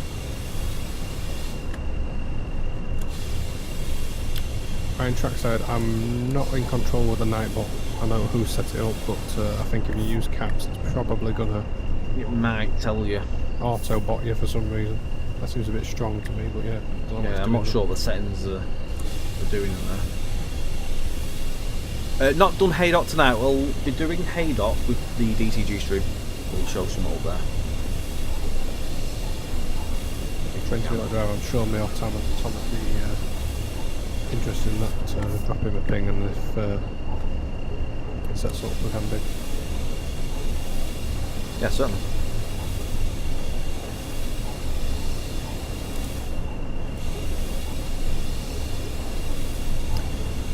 Channel water, I have no idea what it's there. All we know is that it was there in real life. I don't know. Maybe somebody else that knows more about power stations and stuff would know why. But they just keep dust down or something like that. I doubt it. I think it is for that reason. I think basically the water there is to be fed in for the dust reason. It's not a moat to keep people out. Because there is crossings. In terms of the signal in this side here as well, we're looking to get signal diagrams from, again, Colin's dad used to be a driver around here, so we were able to get the diagrams on the signal. And so you've got, like, when you get through here, you've got the actual totem signals, the circular ones, and they're a little bit bodged, but they should give you realistic readouts basically to proceed or not proceed.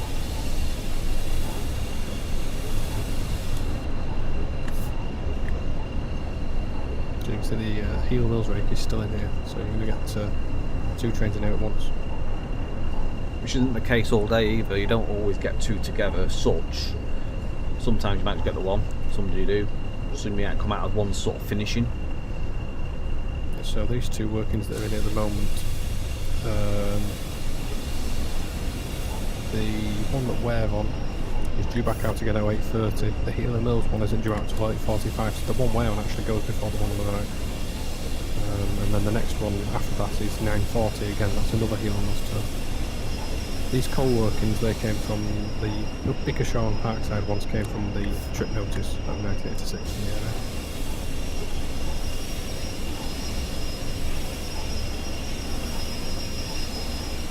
There were some really good videos actually that helped us build this in-game, the actual power station. Some cab videos and stuff like that we found.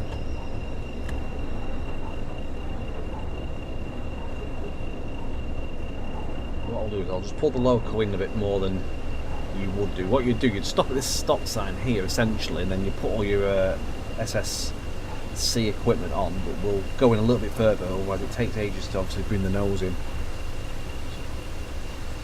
Stop and then we'll watch it do some unloading. We'll show you the actual wagons as well doing their animations. Stop it here. So when the loco comes to a stop, so what you do is pop yourself into engine only, and then you're going to go over to the rear side, and then you're going to put the slow speed controller into SS2. So essentially, if you've got a pair of locomotives, so how we have in the configuration, goes into SS2. So that's master and slave. If it was just the one loco, you just put SS1 for one loco. This is the speed selector. We're going to do it on the opposite side because we're not driving on this cab. So we'll go to this side, and we're going to. Oh no, that's a lie. Hang on, I've done it the wrong way around. Ignore what I've just said. Put that back into off. You're going to turn it on this side to SS2 because we're driving on this side, and then we're going to go to leave it in the 1 position because this is for 0.5 miles per hour, which is the actual correct speed for Fiddlers Ferry power station. I mean, if you want to go faster, then you can go like so, and you'll get. I think it's 0.5, 1.5, 3. I think. If I've got that wrong, I'm sure someone will shout at me in the team.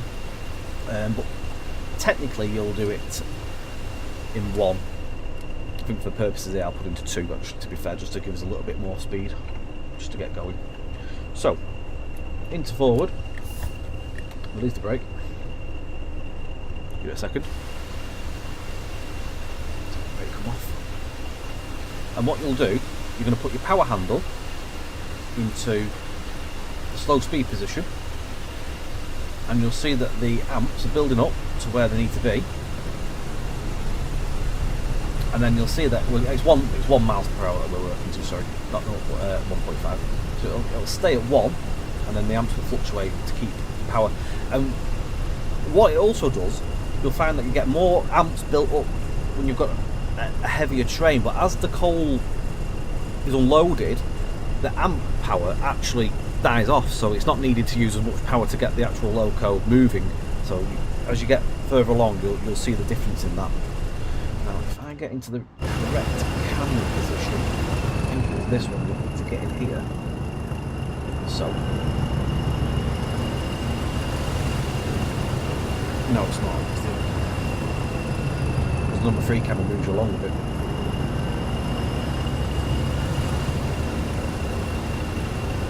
And it does take a fair while. It takes about 30 minutes to unload these weapons, so get a brew. It doesn't instantly unload, it actually comes down quite slowly. And these times are on what we've been basically provided by Power Cab.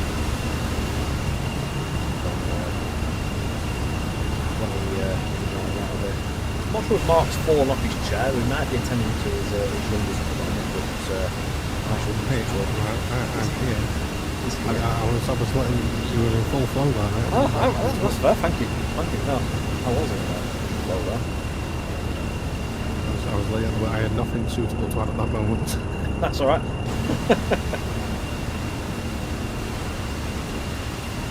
But this is the first for us as well. I mean, we've never done anything with this type of animation of unloading. So it was a learning curve for us to get all this working. It's great. So when it all comes into play, it's great to watch it. Oh yeah, as well as the parallel move, it's really cool as well. You could just show the total sequence on the people to see that. Yeah, certainly. The other trails, you've got the signal at the end of the power station loop as well. And then they come up to a semaphore for departure.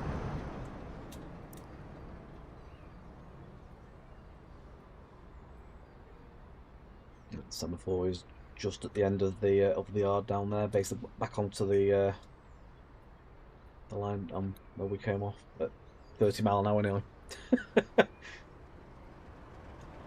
Yeah, so basically, when in that position, it means proceed. In that position, Yeah. not in that position, the horizontal, it's not proceed. We've also got a 47 there with no headlight. White Wallaby, I think that was. Yeah, with the stripe, yeah. Yeah, with the. Is it a kingfisher side? Can't remember what the bird is. What the father kingfisher, yeah. Yeah. I remember the hour of PB and it probably still good now. Well, obviously we're going a bit faster than the other one because that's obviously going at its own speed. The slow speeds are slightly different, obviously, in both locals, the way they're set up. There is tutorials, as I mentioned earlier, for each of them classes. Just walks you through. Well, it's getting quite late. Yeah. Sat here all night waiting for this. But if you Oh, could go definitely. if we were flying to Spawn and Winnick Junction, I think we said we were going to do, didn't we? Yeah. Just leave the train, I'm presuming. I think the best out. thing to do, looking at how long we've been going, is that for the other bits, it'll probably be best when we do our own in-depth post-release stream, because there will be a stream after release where we'll probably look even more in-depth, or Tom will look even more in-depth at stuff. We'll do our little QA. Well, we've got some questions down for the QA. Guys, if you want to get more questions in, please do. We're looking to answer these in the next 10 minutes or so. So if you've got a question, chuck it in chat, and if it's one we can answer, we'll answer it in the Q&A. If we don't answer it, then it's most likely that we're not allowed to answer it, I would imagine. Yeah. I spawn, I'll have to do it. Because you can't go to the... Yeah, they're on the quick travel, aren't they? Yep. So we've added a few we've extra got spawn time, haven't points for train spotting, essentially. One of those is Winnick Junction, Weaver Junction is another, and Goulburn, spelt wrong by Tom, is another one. Yeah, apologies. Sorry, Tom, the number 28 bus there. Yeah, that bus hit. It's the last bus, it's 10 to 11, isn't it? That's the last bus that's come through there. That came through Knocked me down. fast. Yep.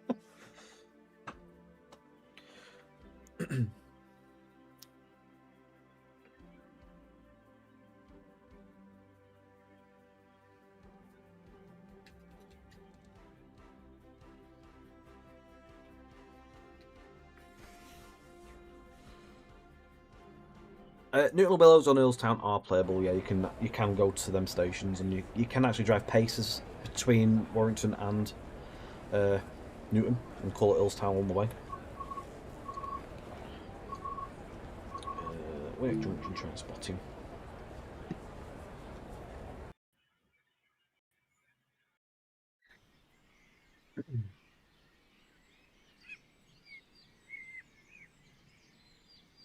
We don't have AI whistleboards on this. We only receive the tech documentation very late on. However, if it's something we can put in at some point at a later date, we may look into it. It's not so simple just putting a board down, though. I think it involves some scripting in locos to work with them. Hence why it was too much at a later time to do it. So we can stand on the banking up here. I appear to have deleted the question. You are joking. How have you done that? I had them in a text box and I've deleted them. No, just So if you Control asked a Z. question, no, it won't let me control Z. If you asked a question earlier, if you ask it, there wasn't. To be fair, there was only like 4 questions there that we hadn't already answered, so it wasn't like there was many missing. But Okay. we'll just sort of stick around here for 10 minutes. Is this the time that we put in the chat, Tom? Yeah, it is. Yeah, 14:20. So we'll just a bit of train spotting here and just drop in questions as you see fit. I think we have answered pretty much all the ones I've seen. Obviously, if we do miss something, keep it for the DTG stream as well. If we do happen to have missed it. Dominic was. I'm aware Dominic actually has quite a few of those. Activity actually. I can see the Dominic. There's no Dominic has a few.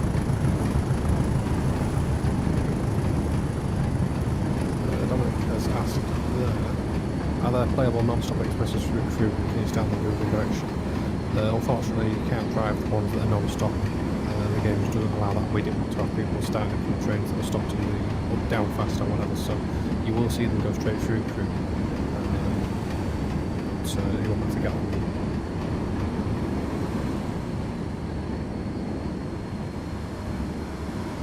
We've not done any DMU driving, Matthew.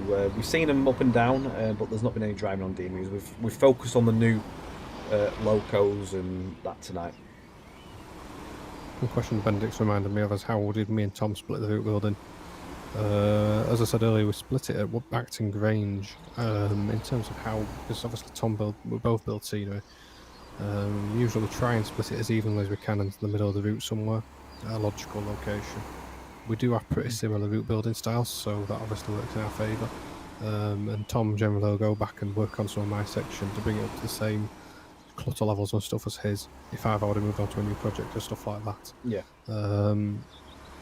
So another question there, are we as happy to see Warrington as Bagel Bomb in 1887s? Absolutely. Oh, yeah. For me personally, Warrington was like the main attraction of the route, I think, because of how busy it gets. I don't know about you, Tom, I don't know where your favourite part of the route is. I think Warrington as well, really, just the fact that there's just... I thought Crewe was going to be one of the favourites. I mean, Crewe is fantastic, don't get me wrong, but I think just with the fact that Warrington's got so much going on with all the freight, it's constant, non-stop. It's fantastic to watch it. It really is. You can literally sit there and probably spend a couple of hours and just watch the trains go by and have a good... it's entertaining. It really is. Yeah, Warrington is really busy at certain times. I enjoy Crewe. I didn't enjoy building it, but I enjoyed the scenery and watching the trains going through there. It amazes me how sort of quiet the north end in terms of scenery is. If you look at the north end of Crewe, where the Railway Heritage Centre is now, was just waste ground, and on the other side of the land was also waste ground. It was like waste everywhere. Yeah, and seeing somebody there asking about timetables matching up. If you want to take that question there, Tom. Probably been asked already, but to what extent do the Preston to Crewe and Shap/Blackpool timetables match up for route hopping? So, as I understand it, the Shap timetable matches up as close as possible. If you're running late, however, and you do the route hop, you might find that your service you're hoping to try and jump on may have already left. So it is always wise to obviously try and keep to your timings where you can as possible. But yeah, them two do continue on, so you can either go back to the main menu and pick up that service and continue onwards, or try and route hop and try and catch it, whichever works best for you. The Blackpool timetable though is different. It was a weekend timetable, am I right, Mark? If I can remember correctly. Yeah. So it's a weekday on Saturday, these. Yeah. So Blackpool was a Saturday timetable, so there's some other services are interchangeable. Some of the Eustons might be interchangeable, but there's also additionals that were in Blackpool, so you'll probably find some difference there. Yeah. I did see another question just came up with the sounds on the 47. Are they new from Hampshire Power, so they get our own recordings? The new sounds that are included are our own recordings of Alex Riley. He will correct me if I'm wrong, but I believe they're from one of LSL's 47s, as I understand it. I might be wrong, they might be the one on these Lancs. It's one of them. I can't remember. I'm sure Alex will correct us on that one.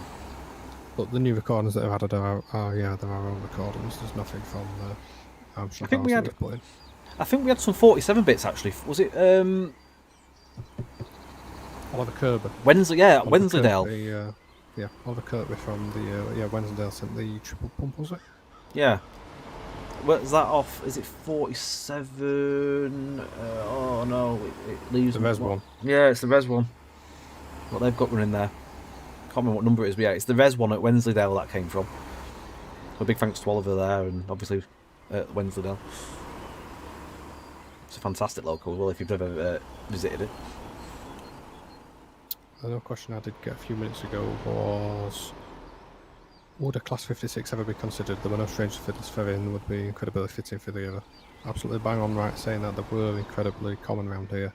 The workings that came from Hilly Mills were booked 56s from Hilly Mills throughout, as we've discussed. Personally, for myself, 56s are my favourite locos, so obviously I want to get those in at one day. The issue with them is getting access to them and also finding the right product to put them in, so there's no plans at the minute, but certainly high up on my own personal list. So There's a if I Tunstead could one. push for one, I'll be pushing for it. Yep, that's a Tunstead. That's a. Is it a stone? That's it, hoppers. It's the limestone hoppers, isn't it? Yeah. It was switches, by the way, as well, from Oliver Kirkby. Internal switches. Oh, the Twitchers, sorry. The triple Yeah. pump audio. Yeah. Oh, I love when. I'm totally off topic, but I do love a bit of Wensleydale cheese there. I do, yeah. Yeah, definitely. Nice crumbly Wensleydale cheese. I'll answer one I've just seen here. Is there any plans to add new rolling stock to Blackpool timetable like the 8786? Definitely, yes. It's happening. It is happening. The timetable is actually done. It's in testing. Watch the space, and you'll know when it's out, basically. Just in the question about how many trip workings for the 08 are there. There's no. I don't think they've got any trip workings for them because most of the trip workings were mainline trip workings that they've got. But there's a lot of shunting for them, especially at Wigan, round Innsmouth. There's a good few hours shunting there. There's also shunting at Crewe. There's shunting at Warrington extensively. And you also do get to drive the MGR, so that technically, I guess, is a trip working. You can drive a full MGR loaded rake with the 08 between Warrington, MSC Sidings and Latchford, which is about a mile and a half. So those certainly give the 08 a workout. Absolutely. So Got the you train coming definitely around. got plenty of shunting to do and stuff with that. Oh, mate. Wait until you see what's on the light loco. Obviously, go behind. Yeah, it's probably still in Crewe for me. Epic. It's just a special moment when that one passes. And that's what- the beauty of train. Yeah, It hasn't what- passed for me yet, but that's the beauty. It'll pass at some point. What sandwiches? Here it comes. What sandwiches does the buffet serve? Curly cheese sandwiches, of course. I assume the new Blackpool timetable will use newer Mark II aircons on drivable surfaces too. Mark IIIs will. You actually do get a mixture of Mark IIs, Mark IIIs. Mark IIIs do actually appear on Blackpools as well, so you get a bit of everything. If you own all the content, and when that timetable comes, you will get a bit of everything in there. Literally, what obviously out there, what we've produced, and if it's usable, it's in there. Benedict might be the best one. Benedict, if you're here to answer the question about the announcements in the train, can you do them manual? I think they're automatic now, aren't they, the announcements? The announcements in the what, sorry? The announcements in the coaches, are they automatic now? I think they work automatically, the ones in the coaches. I'm not sure if there's a way of doing it manually still, but I think they all work automatically now on like a timing. The original Tomcat. This is Winwick Junction, which is just north of Warrington. It's one of the train spotting spawns that we've put in. So we put a spawn point here, we put one at Weaver Junction, which is where the line from Liverpool comes in, and there's another one at Goulburn, the old station site at Goulburn. So you can just literally plop down here and stand and watch the world go by, and you can sort of walk down a little lane towards the field there, and you can just watch trains go past, and it's very enjoyable. Question there, can we answer any questions for Max 3 sleepers? I can say we aren't doing it at the moment, and we've got no plans to, but again, we know how much people would like that, so it's certainly something we're aware of, but with all the work we've got expected to be doing in the next coming couple of years, they're not on our radar right now.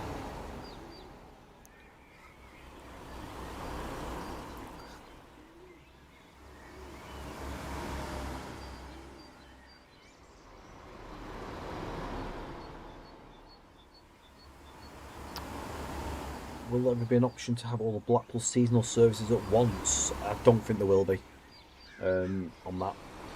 The way they have to, I don't know fully how it works, but they have to be set up in specific months. I think so. You get certain ones at certain times through the year. Yeah.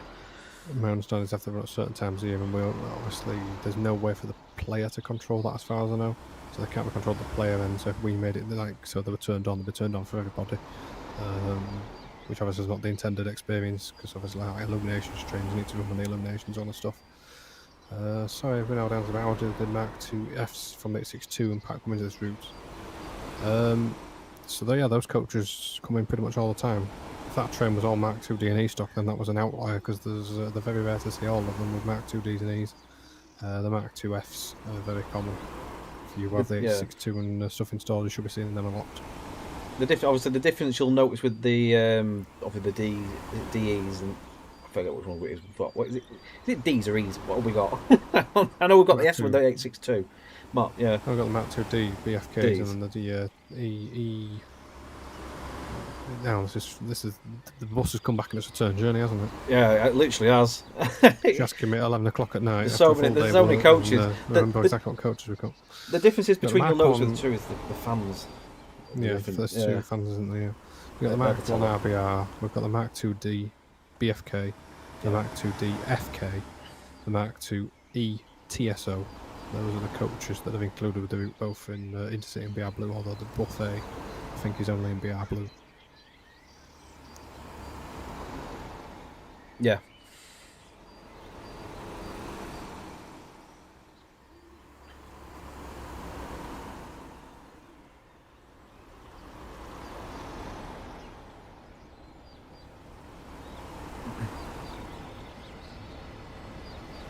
Yeah, something else passing. What time is it again for you, sir? The time is 14:33. Okay, so there should be one more 14:35, although I think that might have already gone, in which case it's there's two more, 14:41, 14:46. I don't know if you want to sort of set those as like the boundary to end. It's after 11 o'clock now, so yeah. Well, we've got a few more bits. Wrap this up. Yeah, about 10 minutes. I'm happy to leave it on for that. But no, thank you, David. I'm glad you've enjoyed it. I've enjoyed watching your videos as well. Obviously, your coverage over on YouTube. As everyone's just have a... I can go to another spot if you want. Do you want to go to Newton Wells and have a little look around the station there, show people the station? It's a nice model certainly. there. And then we'll wind up there. You do get old style TSR boards. I did actually have them enabled, but they just haven't appeared on our drives. But yeah, they're the old blue style, and the warning ones actually have flashing lights on them as well. They are obviously in the caveat are that they are in the same style as setup how DTG's core code is, so you've got to take it with a bit of a pinch of salt. They might appear a little bit wonky off where they should be, but we've done as best we can on that. But if you don't want one, you can turn them off by all means if they're not for you. Same with train faults. They've been enabled, but we've just not been lucky enough to have one on the run we've had tonight. My understanding is, if I get this right, the 86 and the 20, I think, are the ones with the faults. The 47 doesn't have faults because there is no way of accessing fuses in the model. So yeah, this is Newton Willows.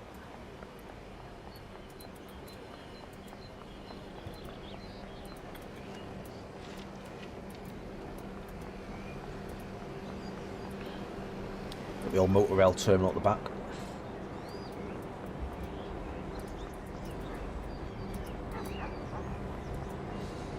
And the Parkside is just around the corner. Should get a glimpse. You can't mistake Parkside. Dominating the view there.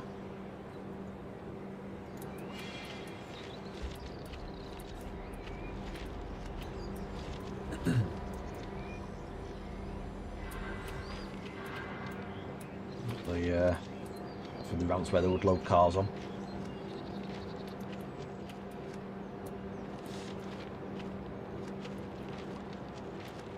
Have a quick fly up to. I'll do Earlstown as well, Mark. Whilst we're obviously in this region, we've covered them stations then. Okay. And then we'll close up. See if anyone's got any last final seconds of questions. Do pop them in. We'll do our last look at this station and we'll close things here. So this is Go on. I was going to say, don't forget, and I'm very unprofessional, I lost all the questions. Don't forget, Dovetail are going to be doing their own stream of this route with, I believe, Tom's planning to be on that. Yes, that is the plan. So they will do a proper Q&A and they won't lose the questions.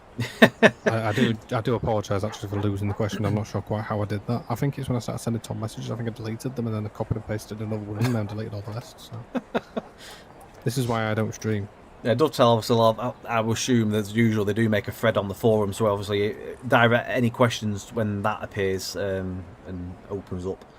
because I know they'll collate questions and quiz myself about stuff like that as well. So you can obviously go over the bridge here.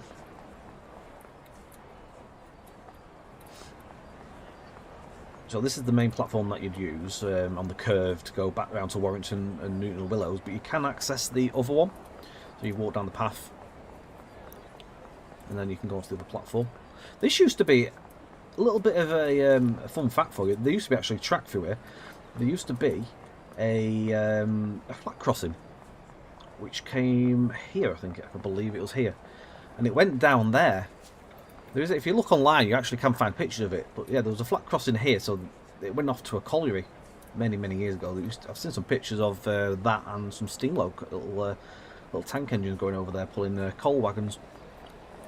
Our next planned route is the Cumbrian coast, of course. That's already announced. We do have ones planned beyond that, but I cannot tell you anything about those. So neither can I, sadly. Just know that there's some exciting plans in the works, is all I can say. Can you sit on the benches? There is some benches, I believe, that you can sit on. I don't think you can sit on every single one, but there is some that you can. You just have to go and basically look at them and try and find some, but there is some around. There's them wrestling posters here, look. There's some wrestling going on at Sandcastle. I've had to beat you 3 times, I'll beat you again. It's shirty. There is trains that come through here as well, that you can actually watch go through. You can't. I don't think you can drive any services from this station, if I'm right. But you might be able to jump on as a passenger if it stops at Newton and Willows. If not, it'll probably just boot you out. You'd have to obviously investigate that one for yourself. You can see the cars doing the thing. But yeah, there you go. I hope you've enjoyed it this evening, guys, and massive thanks to everyone that's popped in and joined us. It's been great to finally actually show you it in great depth and detail, and take all your questions and your feedback and comments. We really do appreciate it.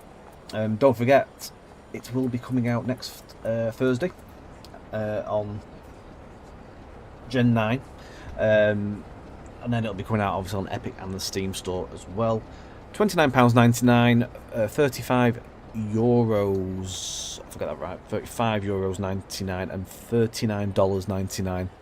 But please don't forget, if you are a Steam user, play it on Steam PC, and would like to come support us directly, you can pick up off our website. We will have keys available from launch. We really do appreciate anyone that does that as well. And also, you can use your JT reward points if you've got any banked for that as well. So you essentially can get it a little bit cheaper if you've got some of them lying around. And you will gain more points, obviously, for your purchase. But yeah, I think that is us pretty much covered for this evening. If there's anything else from yourself, Mark, if not, we will end there. No, I'm all good. Thank you, everybody, for your time, your questions, and your attention. And look forward to you all getting your hands on this next week. It's been a long time coming. So appreciate your support as always. Cheers, guys. Thank you. Thank you very much. Take it easy. Enjoy the rest of your evening, and we'll catch you all very soon for another stream. Bye for now.